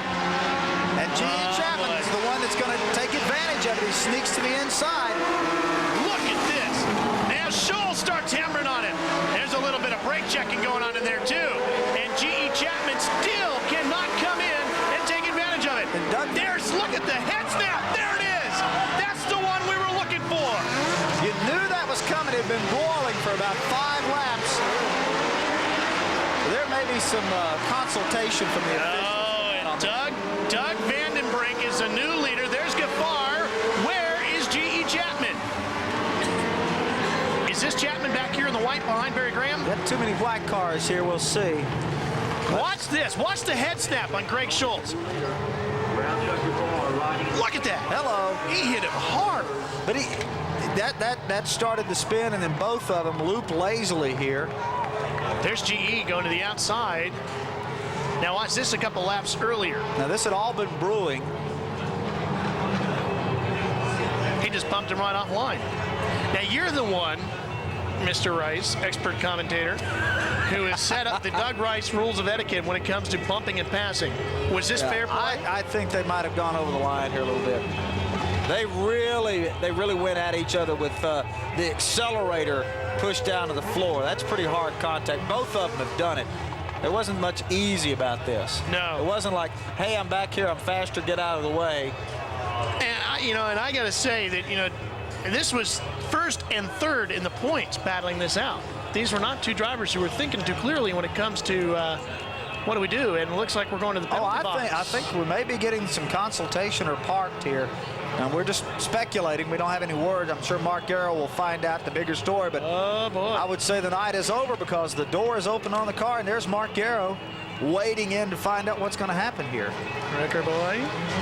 I tell you what, guys, the caution flag is still out on the racetrack. The officials here of the Legends Series are talking to Greg Scholes. And right now, no one has a radio. They want to talk to somebody, but not quite sure what's going on right now. But obviously, Greg Scholes is very, very unhappy. John Craig certainly not happy as well. But Scholes certainly had more riding on the outcome of tonight's race. So we'll try to get further word here, folks, and try to get a word with Craig Scholes here in just a second. That's not the way you want to see a championship decided by the officials pulling some cars off for consultation. I don't think anybody wants, it's just like the outcome of a football game or a basketball game. You don't want the officials to have to determine it, but this went on for maybe a little bit too long. That was the final wreck from another angle. That was Jack Campata, by the way, you saw sitting in the grass there, who had a problem during this yellow flag situation, the Husqvarna car. There you see him on the front stretch. For this particular race, Doug Vandenbrink is going to inherit the lead, and Chuck Ruffaro will be riding second. And then it's going to be Barry Graham. So Vandenbrink, the winner of the war, but a winner of this battle, it seems like. But who's going to win the war will be well decided here. And Doug was sixth in the points, so this really helps him. Garrow, what do you think, Mark? I tell you what, this certainly has turned things upside down. A word with John Craig real quick. You're forcing a smile right now, but how do you feel about what just happened? Well, it was uncalled for. Greg did it to GE, so they put GE right back out front. Greg, I don't know what he thinks. He comes from the Charger class, and me and him had talked over this year, I said, Greg, you're one of the fastest and best drivers out here. You got a good car, you got a good guy sitting up. I said, just take your time and run to the front. Well, now he's running up front. If I'm slower than him, yeah, budge me and let me know. But I hate to see what the bumper looks like and the body work and everything else on the back of it, because I've been doing this a long time, and I couldn't believe he did that. Not 3 consecutive times, I'm just as guilty as he is. I'm just as guilty, but it was a shame because either me and him are going to win, one of the two. I feel like, unless something broke, but that's unfortunate, it really is. But that's the summer shootout. All right, guys, as we're getting set to go back to the green flag with G.E. Chapman up front. Oh, that's a tough way to have to decide it. Now, after they realigned them, they awarded G.E. Chapman the front position. And this could just hand G.E. Chapman the championship. Might very well, as we go back to green with 8 laps to go. You get 20 points for a win. Zippo for finishing beyond 14th place. So hand 20 points over to GE. That gives him 129. And Scholes is sitting back there with 110.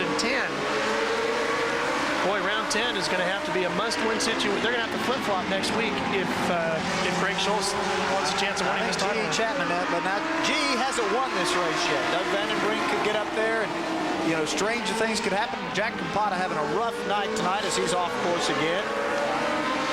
We saw this earlier on in this very same division with Brian Sockwell. The bumping and banging has been the roughest, I think, in the Pro Division all summer long as you watch Gaffard chasing down Doug Vandenbrink.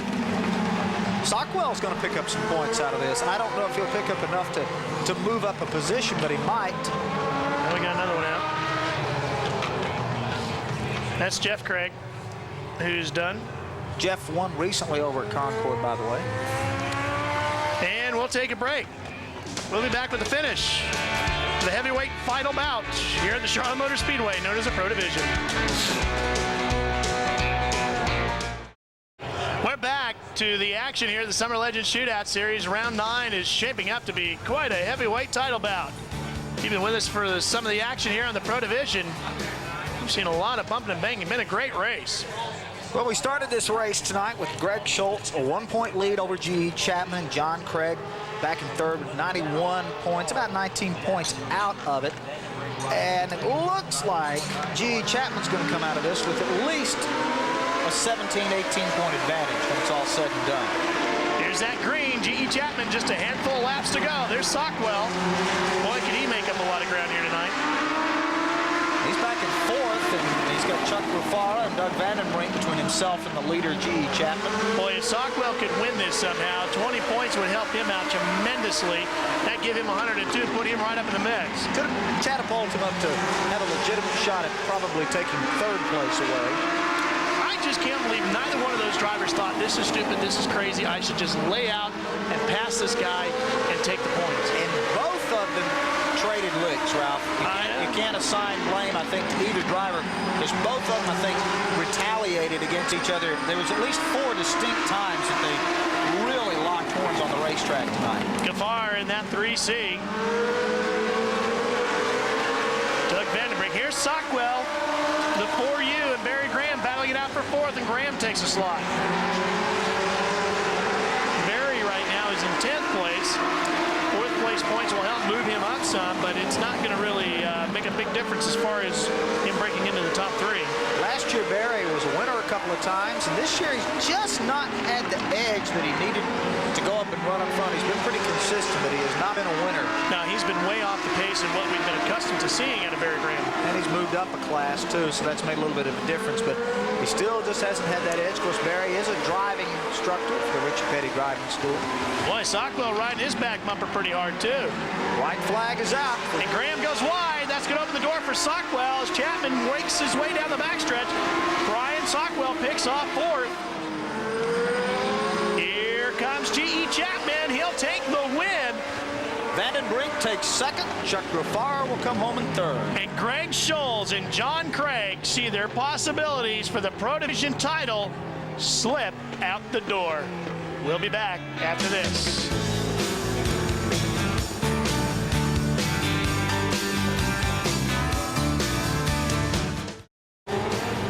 Masters grid is up.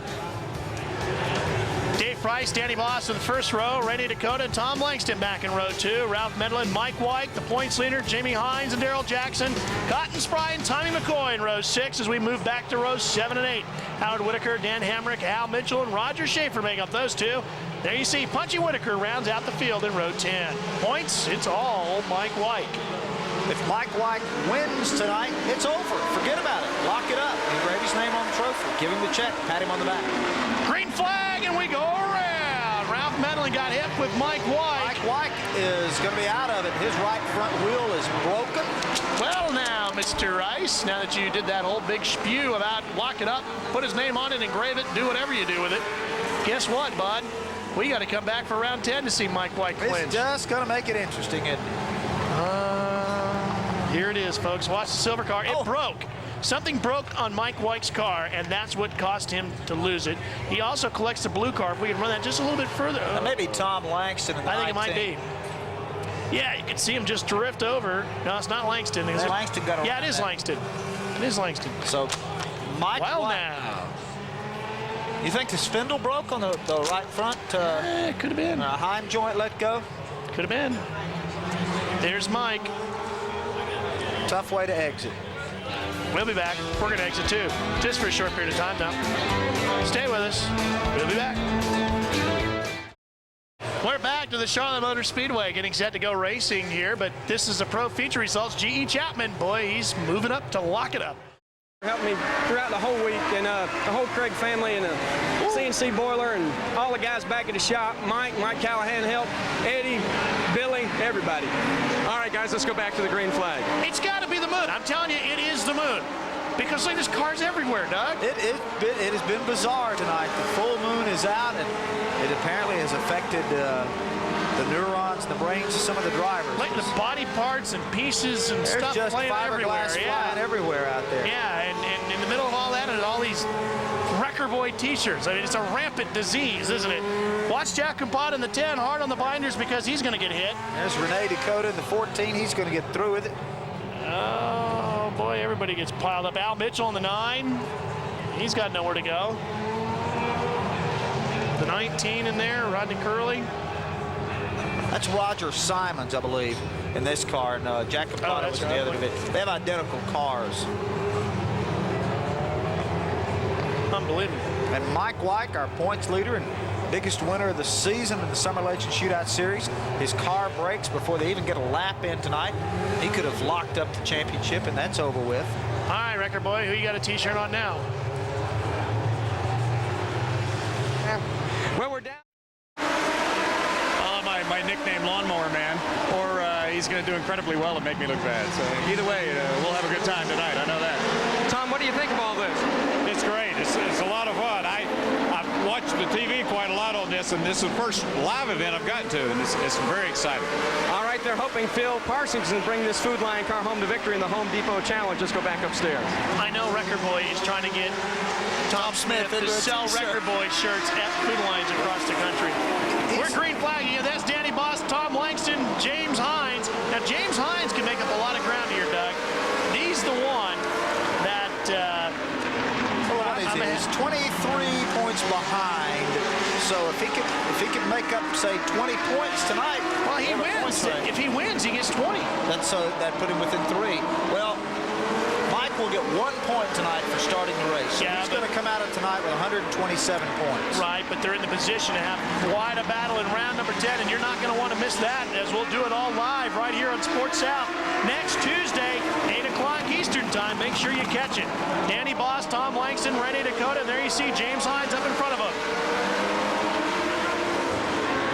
Dave Price, our leader, he's had some other good races this season. Hines runs in second.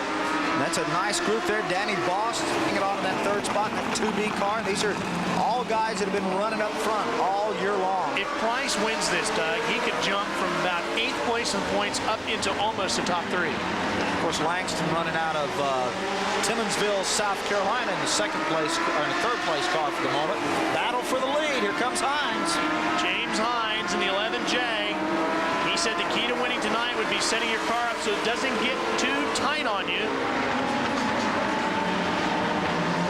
That's Dave Price there, the leader in the 10R.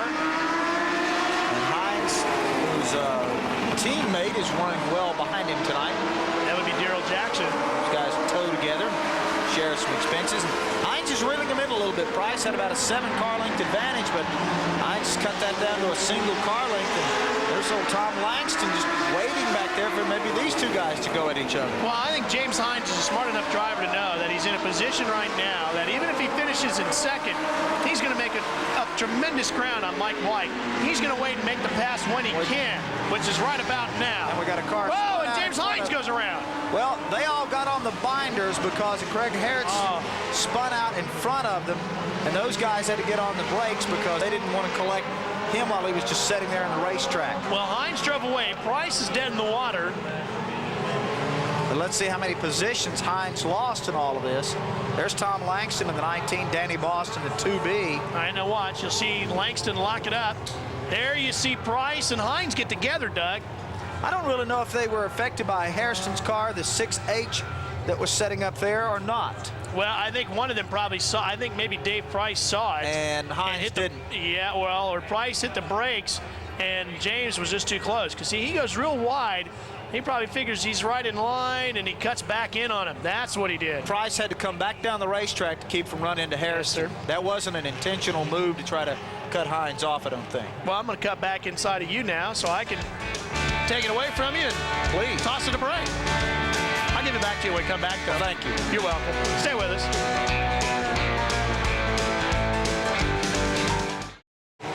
Ralph Shaheen, Doug Rice, and Mark Garrow, and a cast of crazies down in our TV truck as we get set to go green, white, checker here.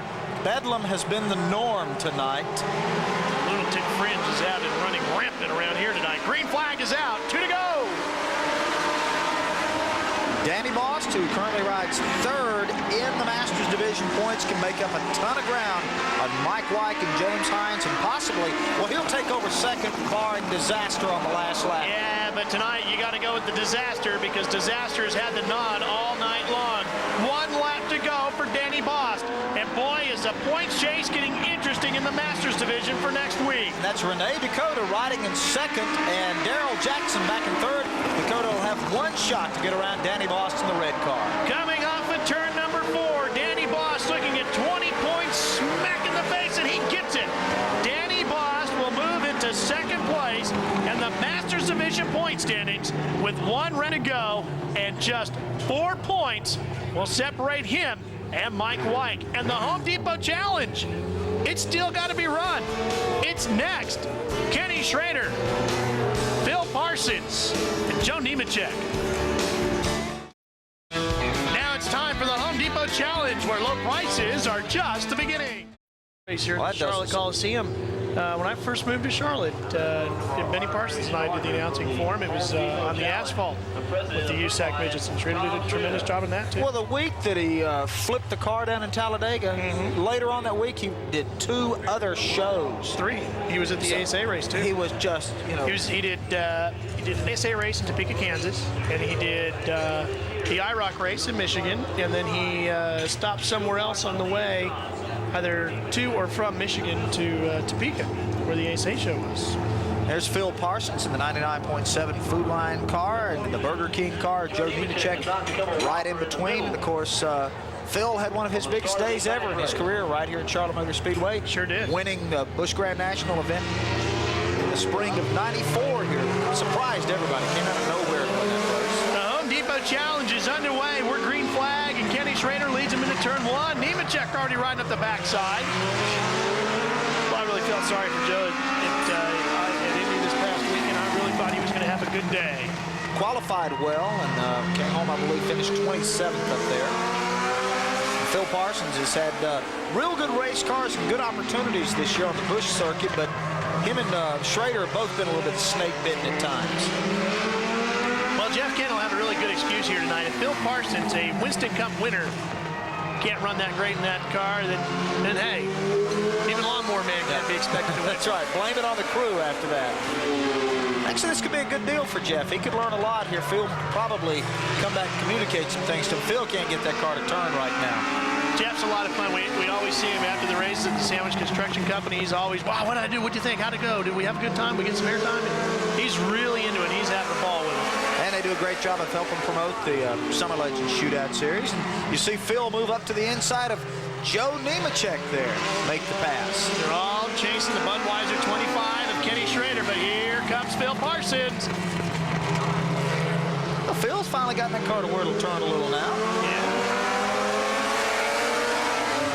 2 out of the 3 have never even been behind the wheel of a Legends car. Joe Nemechek or Phil Parsons have never sat behind one. I think, didn't Joe race with us last year? Didn't him and Bobby Hillen go at it last year? Okay, 1 out of the 3 have never been behind the wheel of a Legends car. That would be Phil Parsons. There you go. To quote Ralph Shaheen, never let the facts get in the way of a good story, though. I violated that maximum. I'm sorry. Skitter sideways through the turns there.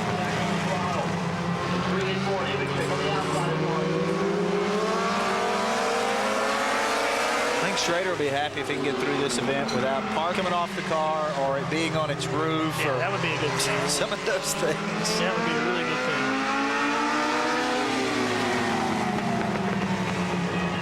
Well, this is going to be interesting because nobody's had an advantage here. They're running all over the racetrack. Everybody's trying different lines. Nemechek likes that bumping maneuver, doesn't he? He's been watching these guys earlier on tonight, and he's been practicing. We've seen the bumping come back and bite a couple of them tonight, though. Got a little bit beyond what is gentlemanly, and it cost a couple of drivers in our first feature tonight. Okay, now we're into the ego portion of the program. 2 laps to go. Who do you like, Ralph? This is where it gets really tricky. I got to go with Schrader just because he's had more experience with the rear end sliding around underneath him like that. I will second that nomination here. Which means we've probably just given him the kiss of death. Absolutely. 1 to go. Can Schrader hold on and make us look like geniuses? Hey, at least hold on. It's going to take more than that to make us look like geniuses, absolutely. Down the backstretch into turn 3, Kenny Schrader, Phil Parsons, and Joe Nemechek. Here we come off of turn 4. The Home Depot Challenge goes to Kenny Schrader. Fans up on their feet. They got into this show tonight. Hey, Kenny Schrader, a little dirt track in action there. Oh, put some mustard on that dog. It was good up until then, right up until then. I hate to lose them like that. Yeah, you're right there. Chargers, they're next.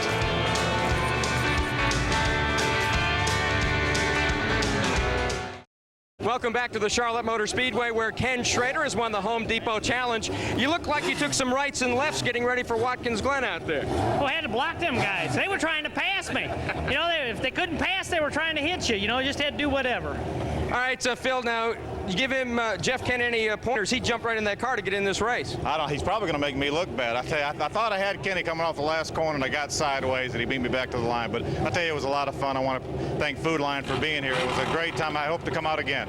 Joe Nemechek, did you have a whopper in there, or was that the reason why you were back there in third? I tell you, that was a good car. I got behind him, and I couldn't get by, so I started hitting Kenny in the rear trying to get him to go, and just wouldn't go. He had the best bumper. We definitely had a good bumper today. Every time these guys get out of these race cars, they're smiling ear to ear. They sure are. A lot of fun. The Chargers are next, and let's head back up to Ralph Shaheen and Doug Rice. Thank you, Mark. Here is our Charger grid for their 15-lap feature. Tim Sexton, Mark Armstrong, Braley and Smith in the front group. Brian Lee, Coy Gibbs back with us after a couple of weeks off. Todd Laney and Steve Thompson next. Matthews, Tom Pistone, Steve Langdon, and Sam Bass makes his first main event. Reed Padgett, Randy Humphrey, Clay Watts, Bill Irwin in row 8. Back in row 10, Mitch Bradley and Chuck Orr. And one more page. There you see Vance Arnott, who comes all the way from Virginia, I believe, every week. Danny Keaton and Tom Dillon.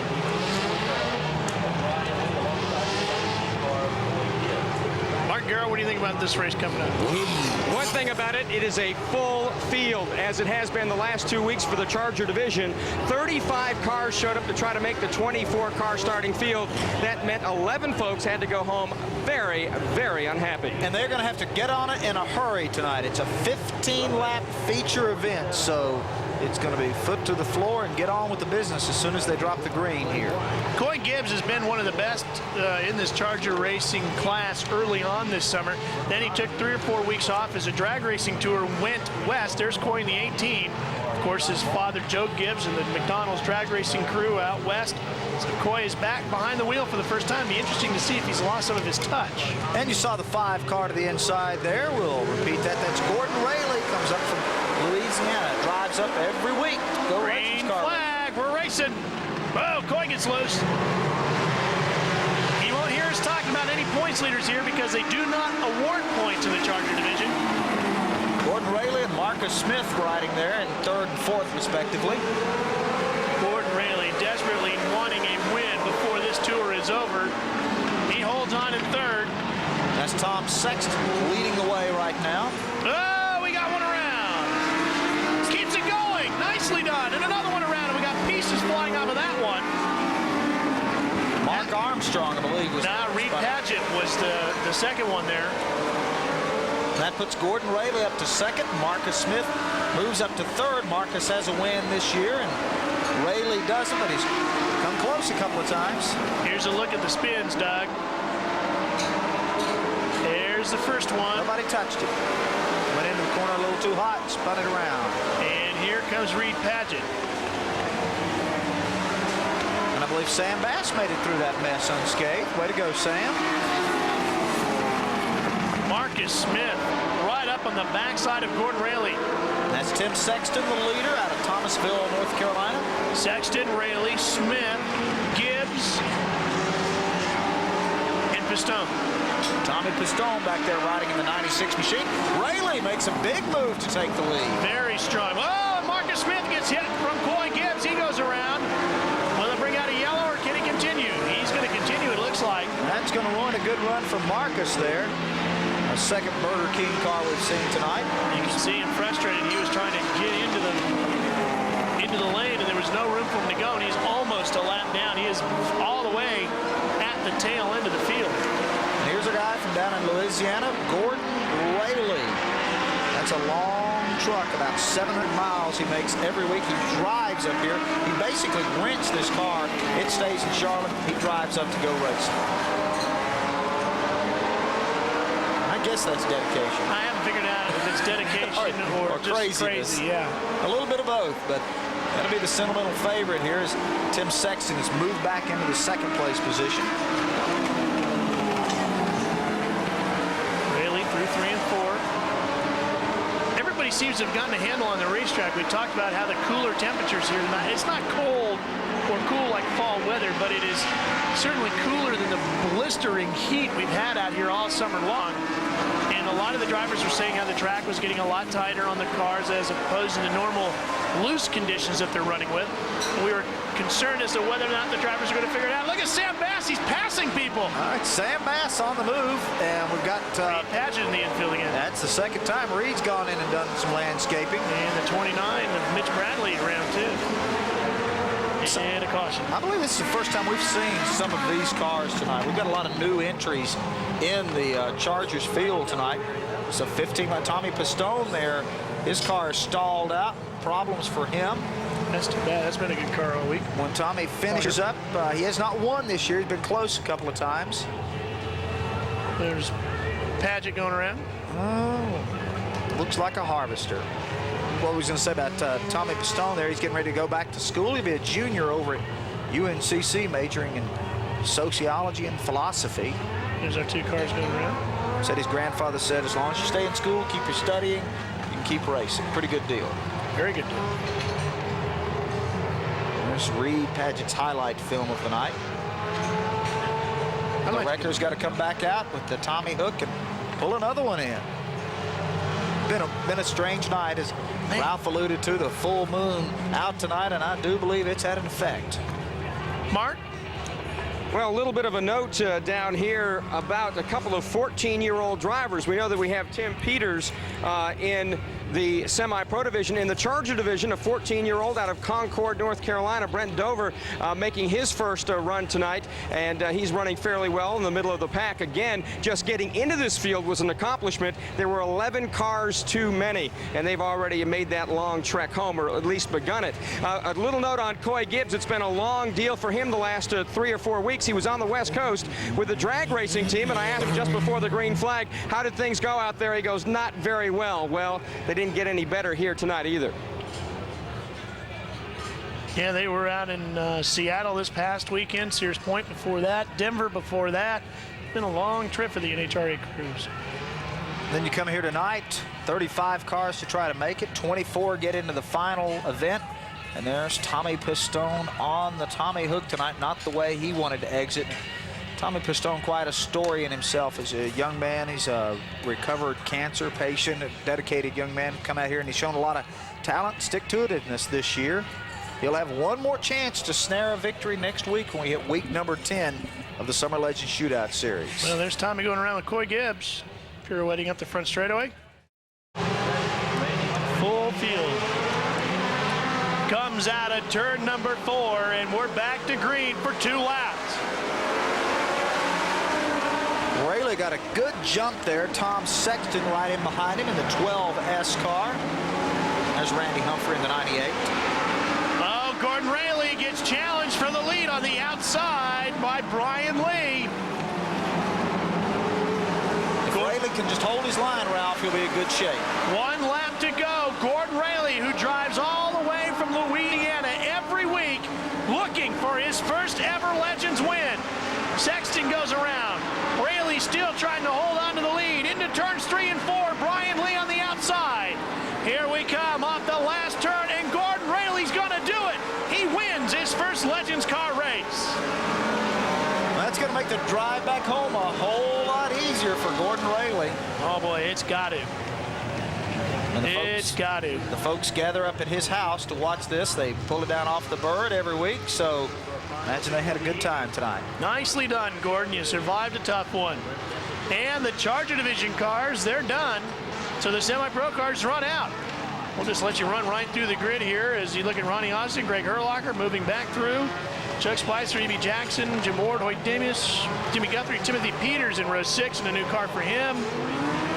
Rob Anderson, Bill Jarvis back in row 8. Freddie Lancaster and Rob Stidd ready to go.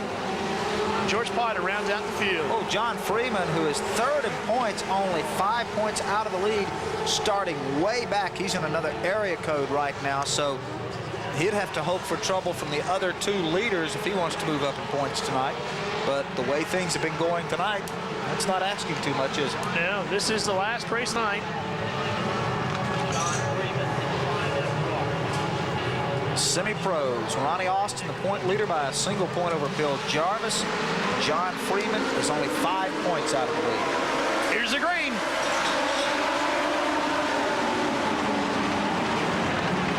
Lots of bumping and banging going on in here as well. Up the back straight. Oh, we got brake carry around. And we got another one around as well. That's E.B. Jackson right there. We got more cars around. No big surprise the way it's been going tonight. The carnage continues of these race cars. The yellow is out, Doug. And we've got yet another collision here as Tim Bolton is collected in an accident. I believe Hoyt Demus hooked up with Tim Bolton there. Yeah, it's Hoyt, all right. And Bolton left, I believe, his right front fender on the racetrack, so they'll have to clear that off. There you go. You see the ventilation holes. Well, tonight's best move is brought to you by Gatorade. Well, these guys are sorting this all out. This was the banging and beating that went on earlier in the Pro Division. Watch this. Greg Scholes. You called it there, Ralph. You said his head snapped, and you can see him fighting that wheel, and both of them pirouette, and either one of their chances that they had for winning the Pro Division Championship might have disappeared right there in turn 2.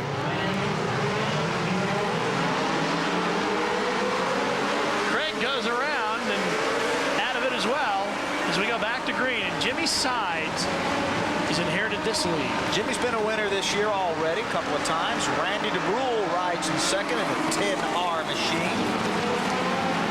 We got them racing all over the place tonight. This is just an unbelievable night. Every time I look up, there's somebody flopping around somewhere out there, and it's just changing everything around. Jimmy Sides really would not pick up a ton of points here tonight. I'm not so sure it's going to help. Got other cars off the course back here. We saw the 28 car there a moment ago in the picture of Rob Anderson. He's from Torrance, California, and he's been racing Legends cars out there this year. He's won 7 feature events out there. Got to the racetrack. They towed all the way from California, wanted to get the car out. We got another one sideways, and it was they had left the keys to the trailer back in California. Had to get a hacksaw and saw the lock off the trailer just to get the car out. But Rob Anderson made the show and is doing all right tonight. DeBrule challenges for the lead. You might remember the car Price. DeBrule now behind the wheel. Jimmy Sides trying to protect that position. Austin right behind him. Ronnie Austin is the point leader, and he's in very good shape right now. And let's see if Ronnie can avoid the brain fade some of our other point leaders have had tonight. Best run Spicer's had all summer. Chuck had a good run last week. We documented him, but he's right up there and got a legitimate shot at winning this one tonight, the way things have been going. Oh, and the other Austin car in the wall. Well, that is Wayne Austin, the second cousin of Ronnie Austin. And Bill Jarvis has problems. Just mention a name. They've all had a problem at some point in time. Or mention that they're running well and the transmission will fall out. Absolutely. I don't know if there's any cause and effect there, but you would think so the way it's been going tonight. Here's a look at it. Oh, they just got together, touched the wheels, I think, Doug, and it just pulled them right in. Or wheel to a body panel, one or the other. Skid about all you need. Head first into the wall for both of them, and that might have taken Bill Jarvis out of the points hunt. And that doesn't feel good. Oh, and Austin is hot about this, as you can tell. In each of the divisions.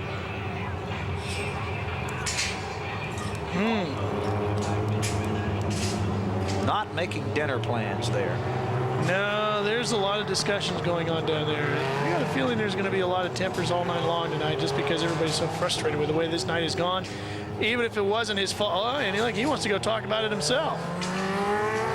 And a little intervention here, which is probably a pretty good thing. Well, I think a big part of it, Doug, is just the fact that everybody was in contention to do a lot with the points chases here tonight, and they've all seen it vanish, whether it was their own fault or not. That is really shaking things up here. I guess so, Ralph. And combine that with a full moon, full fields, guys had to run hard tonight in a couple of the divisions just to make it into the features, and then they've run into problems tonight. So it's all boiled over on the racetrack, and that's really the second time tonight we've seen tempers sort of flare, and that's been unusual. It's been pretty gentlemanly-like all season long, maybe up until tonight. But just you've done a great job in keeping your passes. Not as much as he'd hoped, though, Doug. He really came loaded for bear here tonight, drew a good pill, and was looking to really move things up. Green flag, 15 to go. John brings a backup car to the racetrack. Jimmy Sides out in front of DeBrule.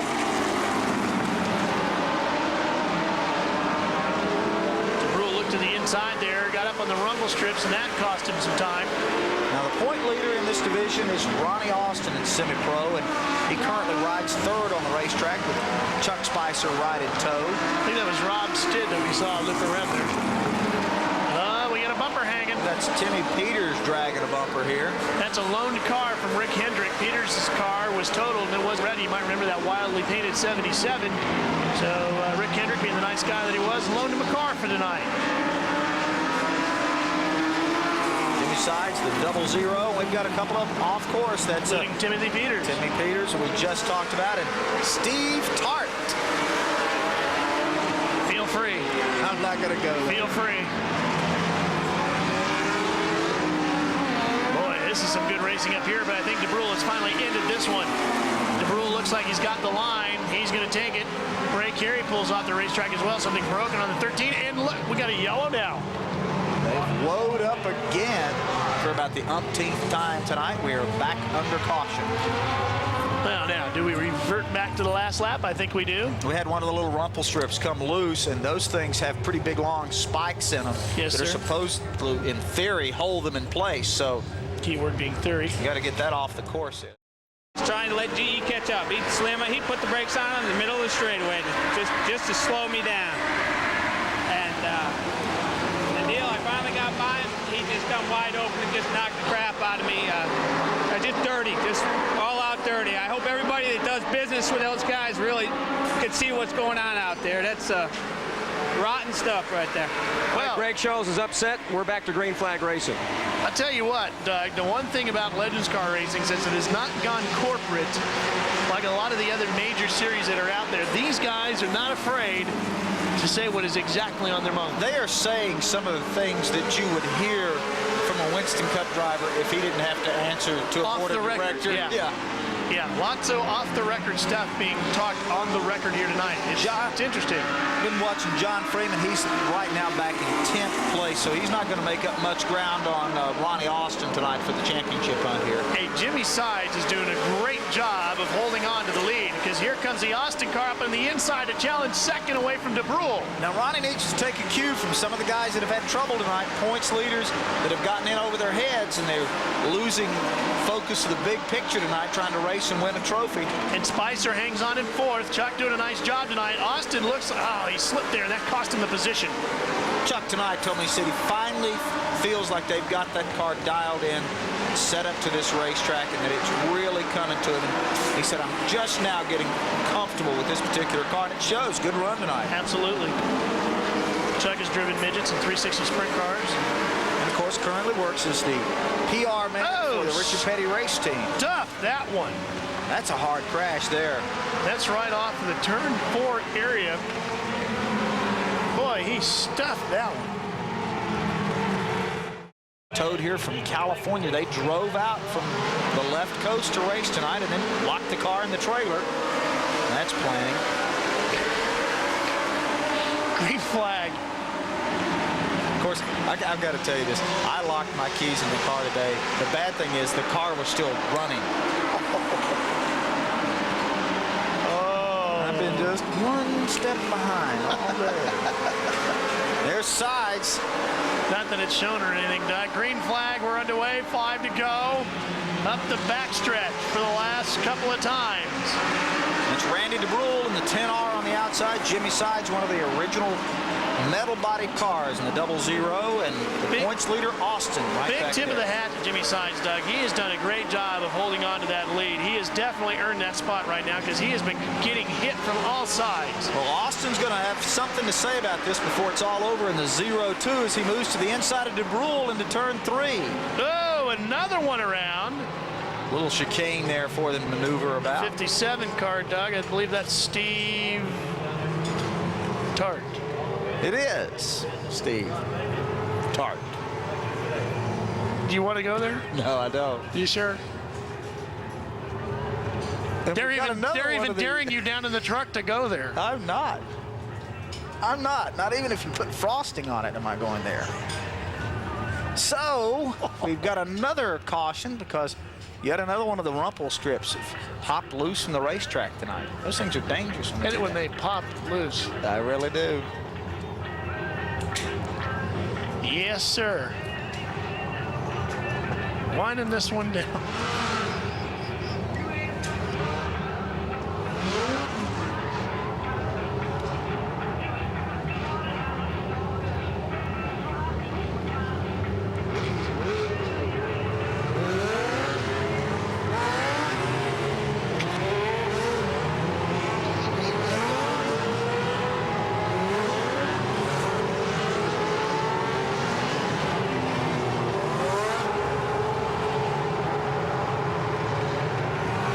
Okay. Well, we're finally going to get this one over tonight. These guys have been here for a long time. Some of them showed up at 4:30 this afternoon, and this is kind of like the mini brickyard going into double overtime tonight under the full moon here at Shootout Motor Speedway as we get our last division in tonight, and the semi-pros go back at it again. Folks, it's been a wild one and a strange one here tonight. 4 laps to go on the restart. Jimmy Sides in the 00. The points leader, Ronnie Austin in the 02. That's the blue car looking to the inside of the racetrack. I really am. That's easy for you to say. I really am impressed with Jimmy Sides. Jimmy Sides really, he really has done a great job of hanging on to that lead position. Hoyt Demas back there, he's battled his way through here tonight too, because he's been up and down all night long. Poor Hoyt, he was up early on, looked like he was going to challenge, then got knocked out, but Hoyt Demas battled back in. Austin and Spicer. Austin is really doing the best, Doug, out of all the points contenders here tonight to stick in there, pick up the points, and move on towards a championship challenge. He might even get more because there's some bumping and banging going on here with the final lap out. Half lap to go. If Ronnie Austin can hold his spot, he will really solidify his points lead here in the semi-pro division.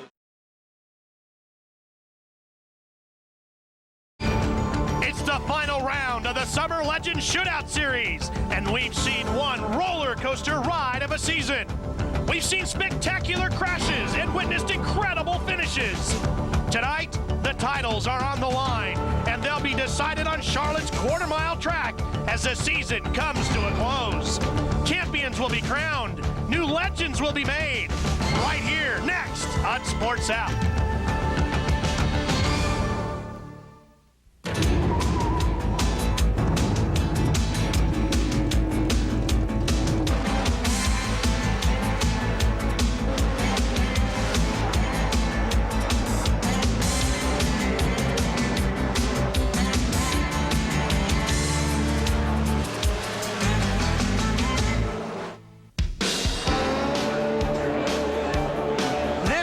The night we've all waited for. It is round number 10, and the championship crowns will be handed out on this final Tuesday night in the summer of 1995.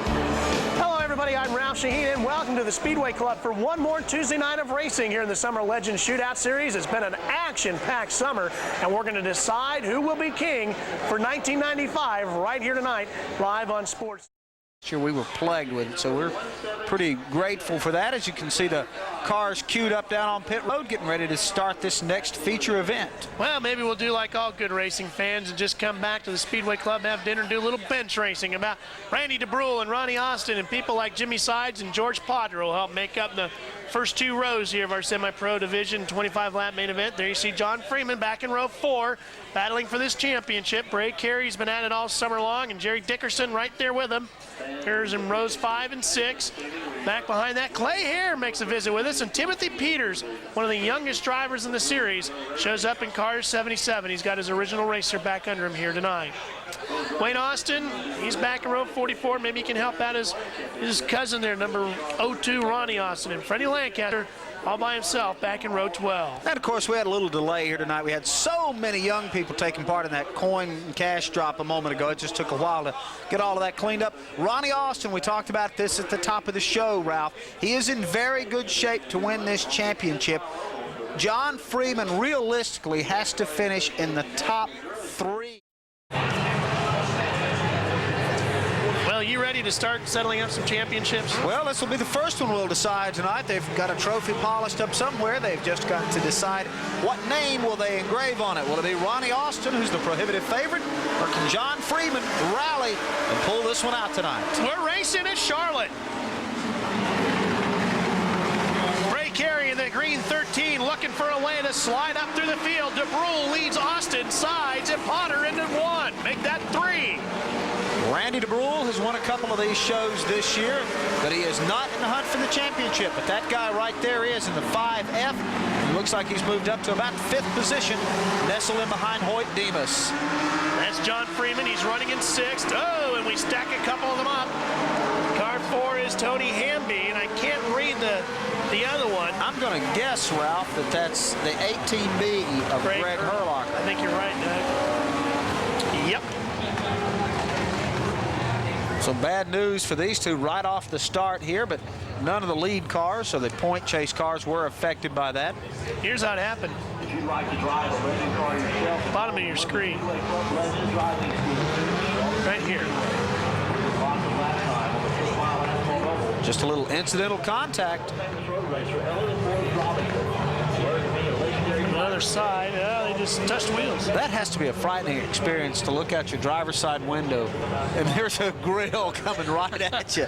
Well, especially since the grill is just about window level. Well, the 97 car is David Baker. What do you know about him, Mark? Interesting nickname. His middle name is now Skid. And I said, how did you get that? He said, well, last year when I was here as a Charger here at the Charlotte Motor Speedway during the Legends Shootout, I went down to turn 3 and I forgot to hit the brakes. I ended up by the Union 76 ball in turn 3. So they named me Skid to make sure that I remembered to hit the brakes. Actually, David Barker said Baker. And we should be ready to go back to green here in just a minute. Well, There's Jerry Dickerson. We'll see if John Freeman can come up and challenge Ronnie Austin. But realistically, John doesn't just have to be Ronnie Austin. He has to have Ronnie Austin in the blue 02 right here have some serious problems before he could rally and win the championship. And Ronnie Austin's been tough all season long. Freeman's going to get Hoyt Demas going into turn 3. That's the battle for 4th.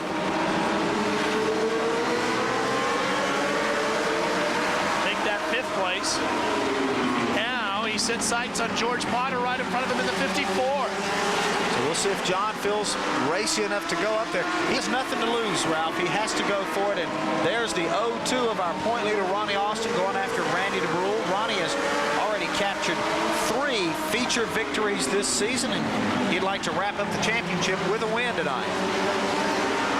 Well, his greatest moment in racing so far was winning some heat races during the Coca-Cola 600 and Mellow Yellow 500 weeks here in Charlotte. You think if he wins that championship, he might change that?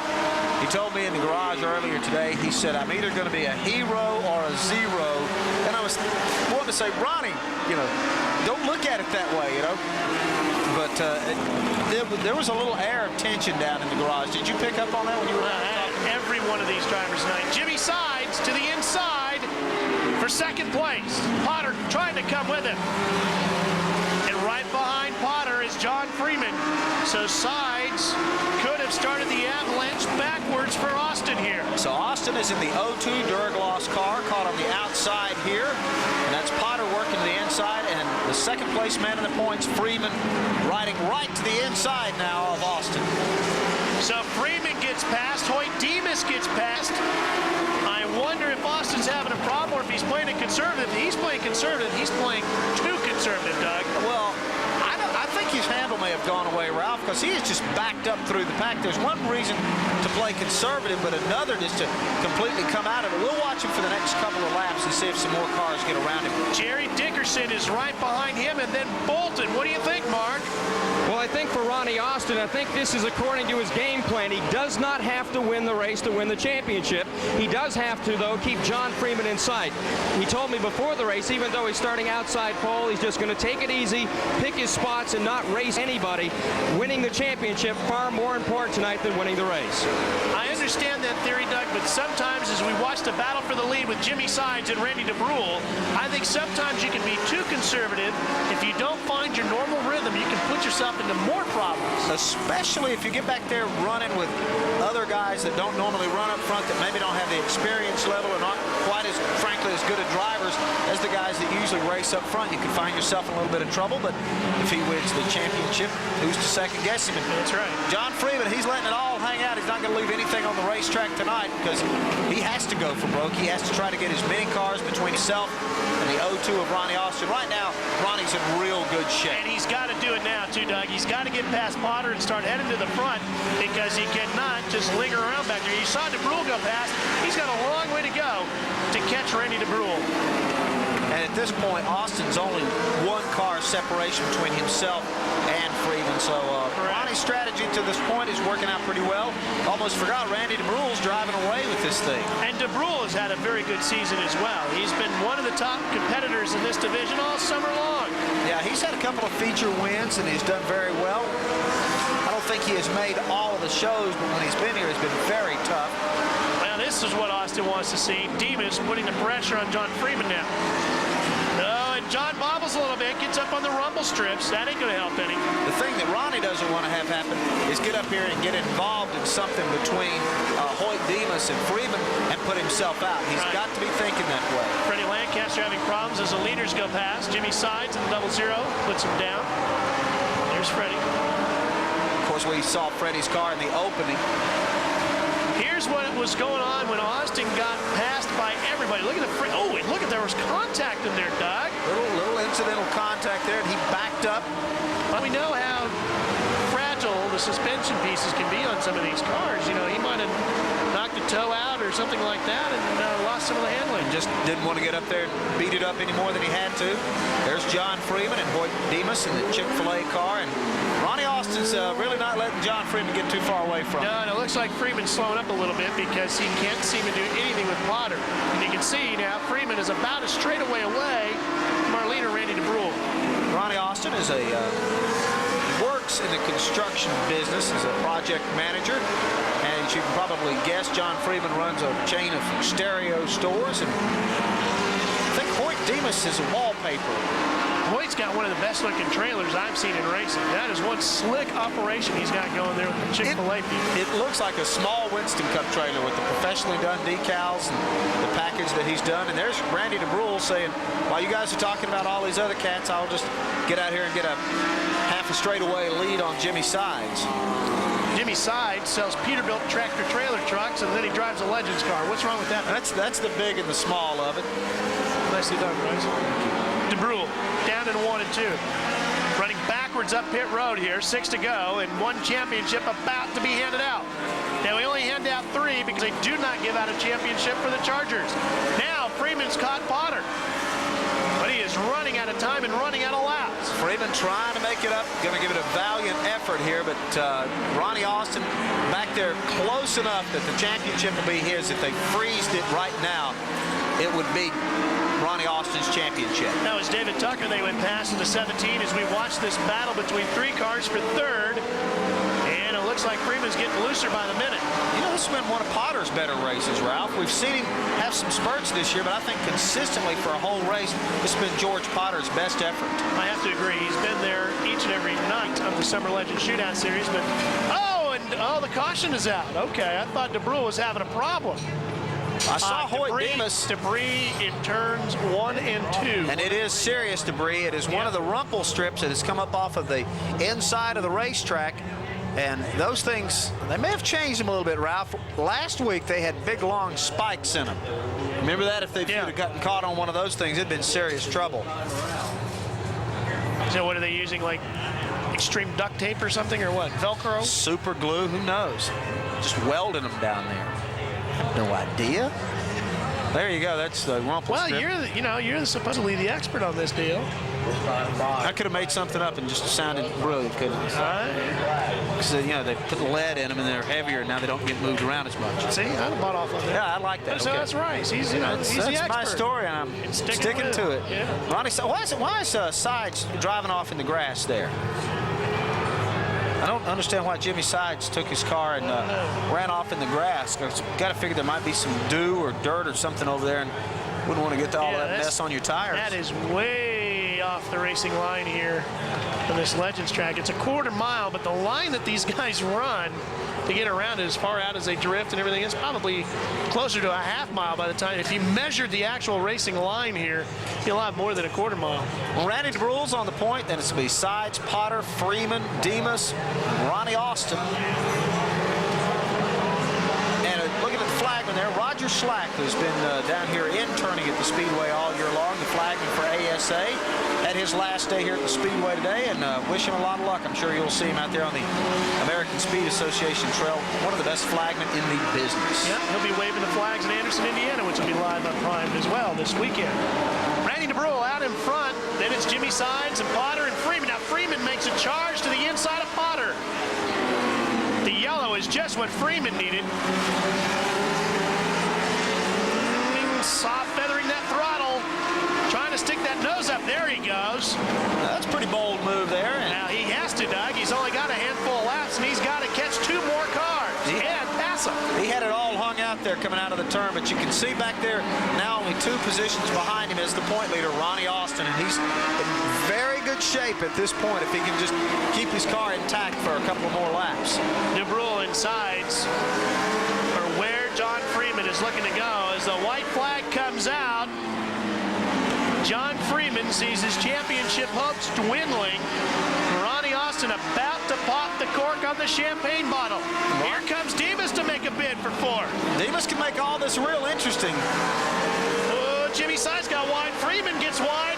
Potter's going to pick up a position as we see the win go to Randy DeBrule. Sides gets 2nd. Potter will take 3rd. Freeman's 4th. Demas is 5th. But the champion is Ronnie Austin in the 0-2. Yep. Freeman had to finish 4th or better to clinch it. He didn't do it. He wound up 5th, I believe, unofficially, and Ronnie Austin was a position behind him.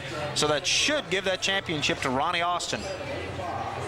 When we come back, we will strap in our mics. Waltrip and Wallace for the Home Depot Challenge is coming up.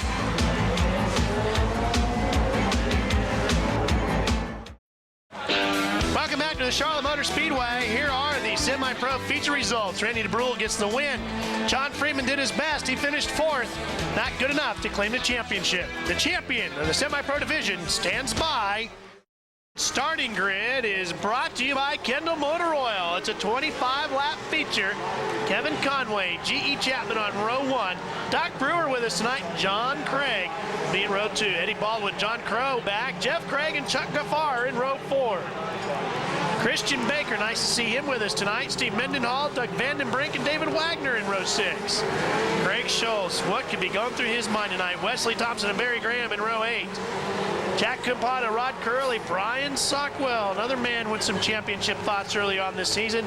Tommy Rape and Danny Curley. This is the best Pro Division field, Doug, we've seen all season, and these guys are going to decide it. Well, G.E. Chapman a commanding 18-point lead here. Brian Sockwell, though, and John Craig racing for trophies and money back here for the 3rd position tonight, so that could get real interesting. And Brian Sockwell missed a race because he was suspended for a week. I was going to say, if Brian Sockwell had not gotten suspended and missed that one race, it'd be a whole nother picture. It might be Sockwell and Scholes battling for this championship tonight. What could have been, and there he is, G.E. Chapman. All he about has to do is finish this thing, and he'll be in good shape. And he's starting on the outside of row 1, and to these inside is young Kevin Conway. Green flag and another championship on the line.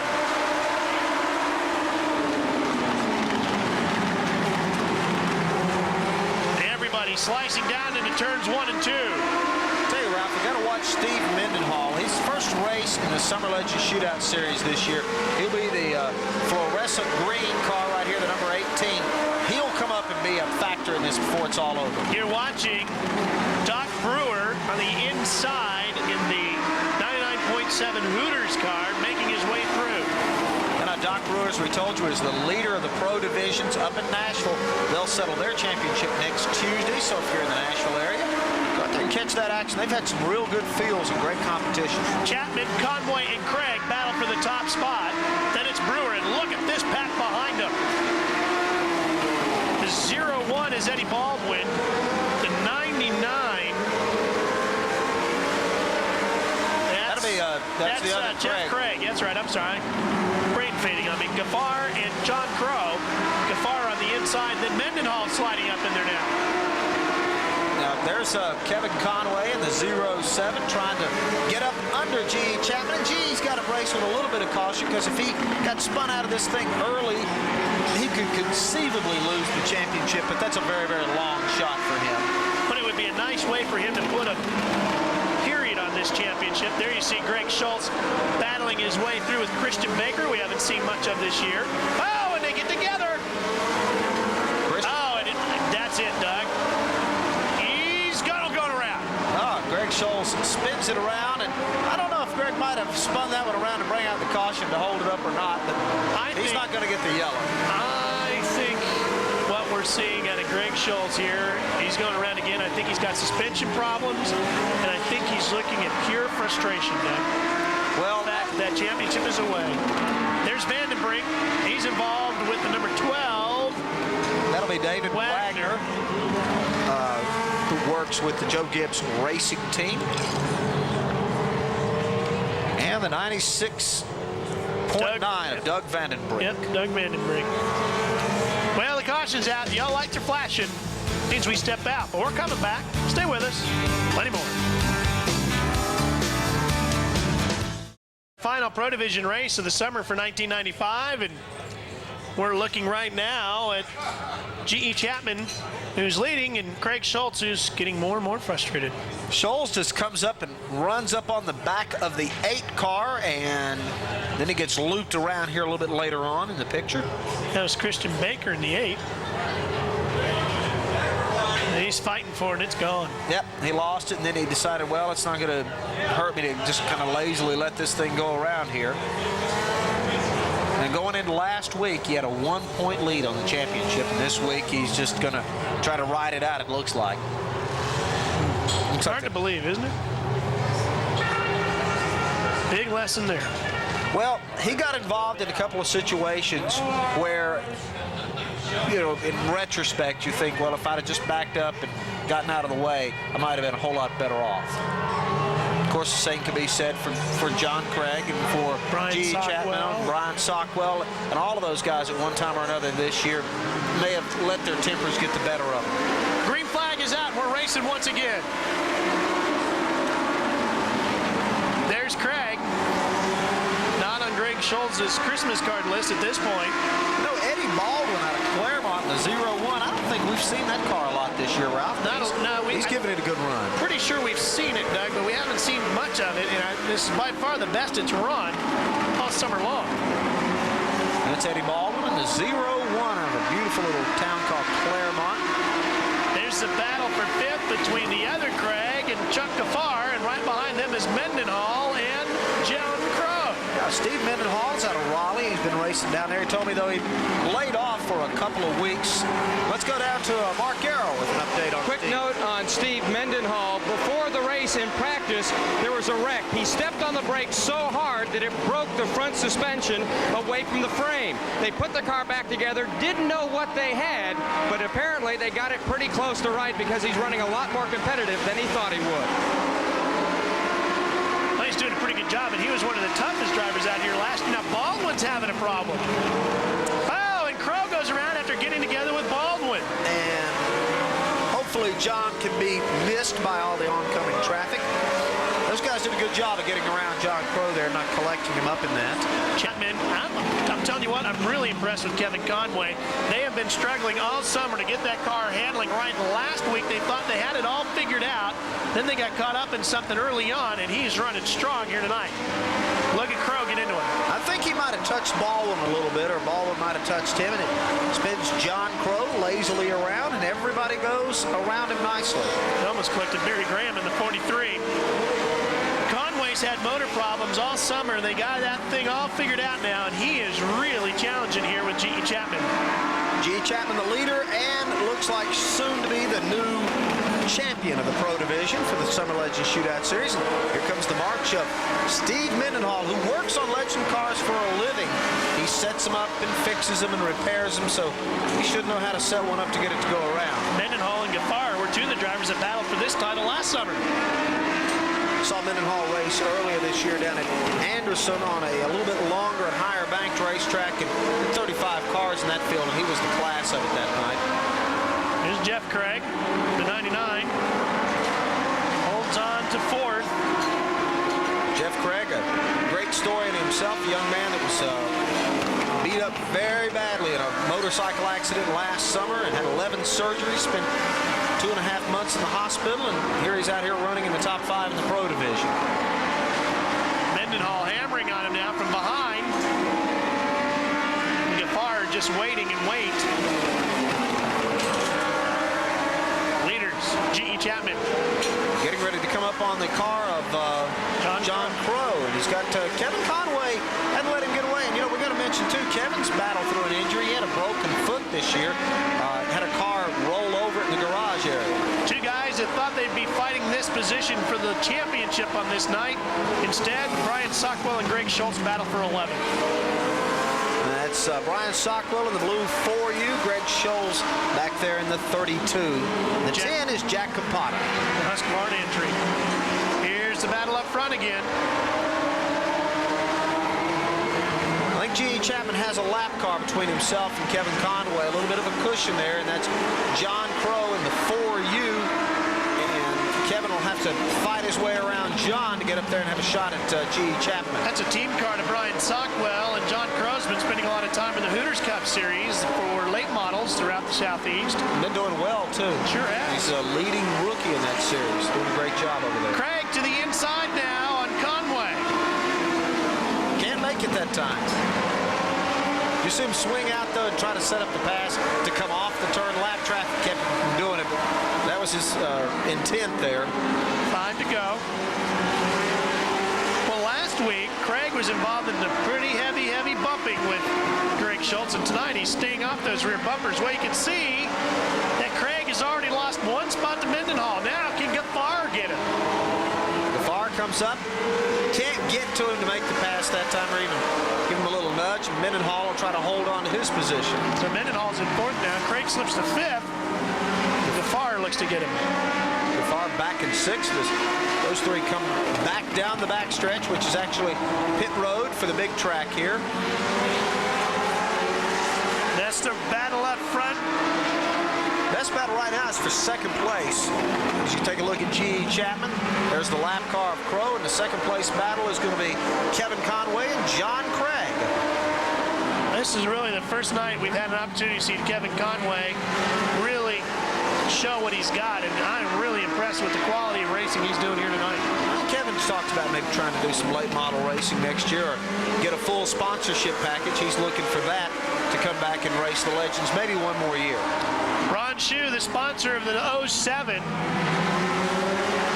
Craig's got one more lap to try to get him, but it looks like the championship's going to go to Chapman. He'll win with a flourish. That's a nice way to put a period on it for G.E. Chapman. Say what you will about the others. G.E. Chapman's your winner here tonight and champion in the Pro Division. Conway holds on for second as Craig slows coming out of turn 4. But G.E. Chapman celebrates a championship here tonight in the Summer Legends Shootout Series.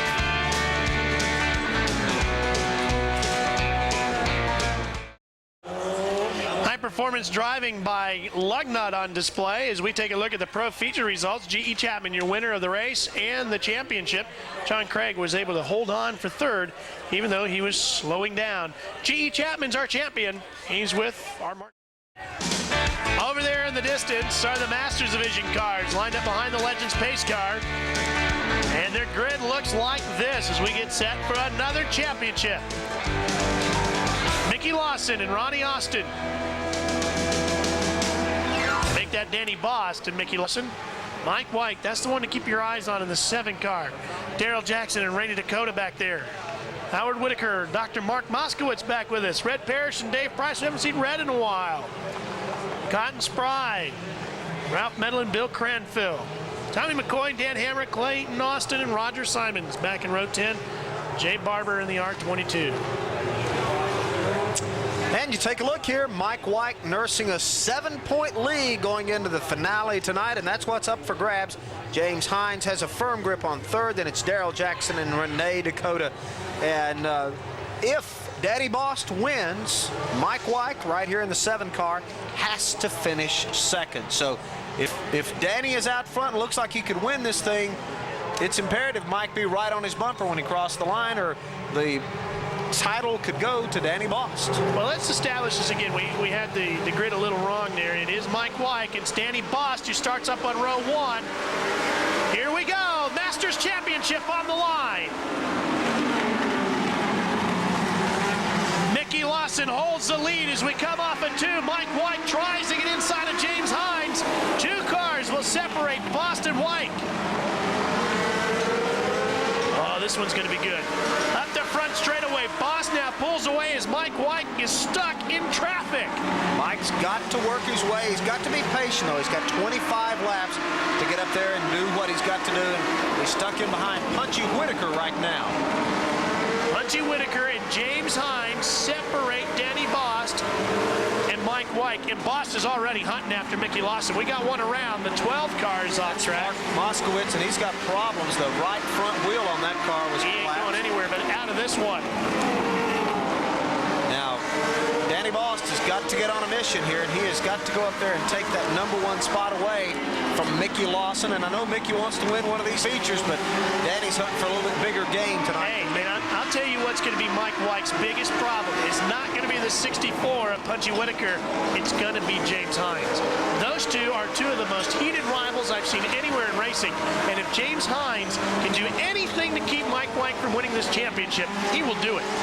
White right now, if we froze the field, would be the winner. He's got enough of a cushion that he would win it by a single point, but things could change now if Danny Bost gets up front and takes this spot away. Guess what, folks? We got a new champion. That's right, and Mickey Lawson is just looking for a win. Oh, this one's good. Good way to close out the 1995 Summer Legends Shootout Series. Danny Bost working Mickey Lawson. Slower traffic now coming into play. So Danny's got to try to take his time, pick his spot, and make the pass. But at the same time, if Mike White comes up and passes another car. Oh, Mike White gets hung up with lap traffic. That really cost him. I don't know if it cost him any positions, but it cost him a lot of real estate. Tons He's of going to time. have to make that back up as he worked around lap traffic. Tons of time. As it still stands, Mike White would be the champion. But what if Daryl Jackson now, the 65, gets around Mike White? And guess who Daryl Jackson's a teammate with? James Hines. Yeah, we've already set that scenario, haven't we? A second place finish would give Danny Bost 136. Fifth would give Mike White 137. Mark Garrow, this one's getting to be real hot. I tell you what, it is great way, as you mentioned, to end the season, a race that means so much for the Masters division. Now, the lap car that almost cost Mike White also cost Danny Bost about 3 car lengths on the back bumper of Mickey Lawson's car. He caught him about midway through turns 1 and 2. Lawson got by to the inside, but Bost was forced way out to the outside. Now, one other note. In third place is James Hines. You have to play a game of what if. A week ago, he was running up front when there was a controversial call. He spun after the caution flag, but they still made him go to the back of the pack. If they leave him up front, he came into the race tonight only 5 down to Mike White, and it would have been a 3-man battle for the championship instead of 2. Interesting points, as Mike White has now caught Punchy Whitaker, and I should say that Clayton Austin is in the way of everybody. He's been causing everybody to swing wide and swing low. Now, Mike wants to get around Punchy, but at the same time, he doesn't want to get tangled up in some kind of mess. And you can see he's back there putting the horn on him pretty hard. If he gets around Punchy, that really gives him a little bit of a cushion here by a position or 2, even if Danny should go on and win the race. There's that 42 getting in the way of everybody else again. Clayton Austin, again, he slows up Bost. Now, This is Clayton's first race. This is his initial race. So he's learning quickly here.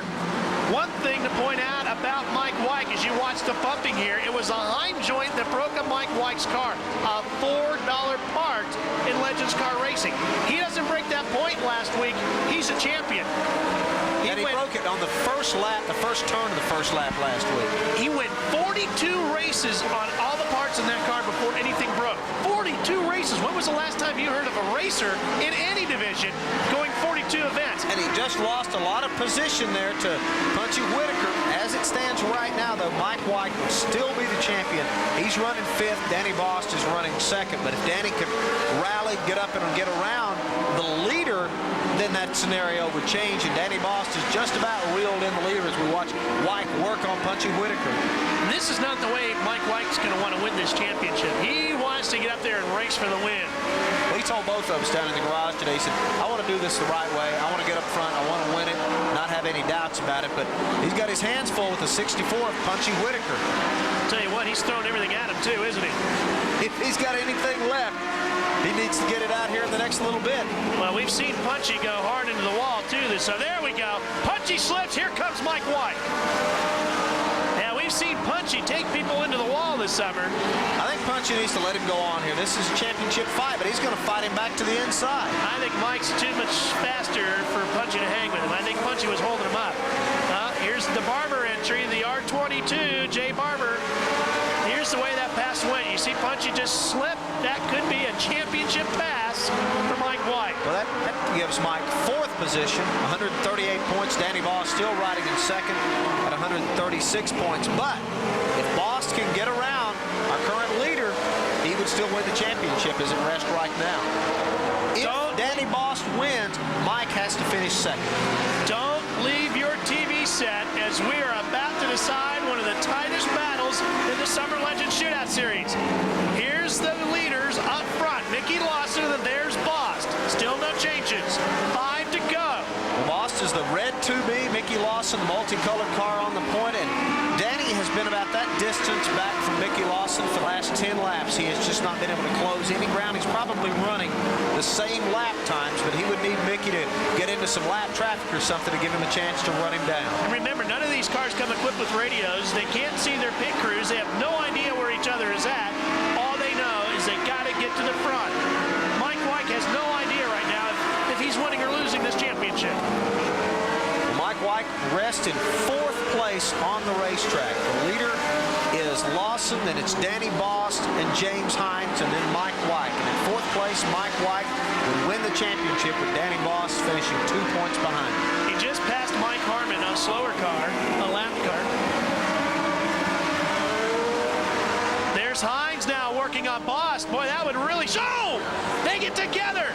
Hines will get to the inside of Bost, and James Hines helps his rival die. Yeah, he sure did. He said at the first of the year, all he wanted to kind of do was be one of the guys to outrace Mike White, and right now he's probably going to hand Mike the championship because that'll bump Danny back to 3rd place, and it gives Mike White a 5-point cushion at the moment.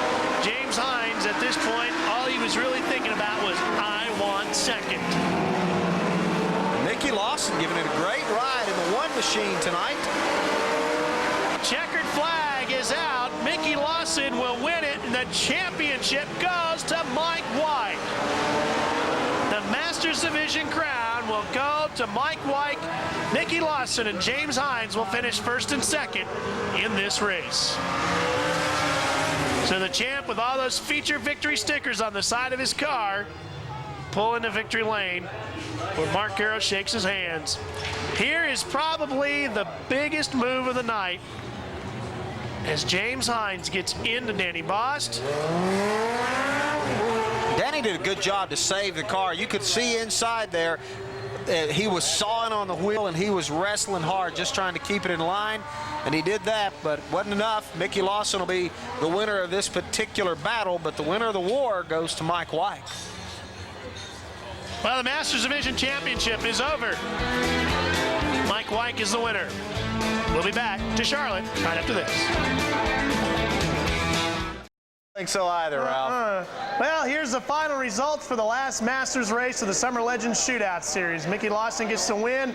Danny Bost did everything he could. He comes home third. But Mike White, silver bullet in car number 7, claims another championship here at Charlotte.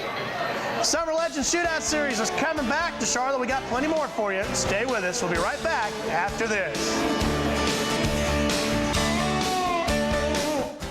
All of us here at Sports South, we've had a great time bringing you the Summer Legends Shootout Series. Next summer, 12 races on Tuesdays. We'll be back to do it all over again. For Record Boy Mark Garrow, Doug Rice, I'm Ralph Shaheen. It's been a great summer. See you next year.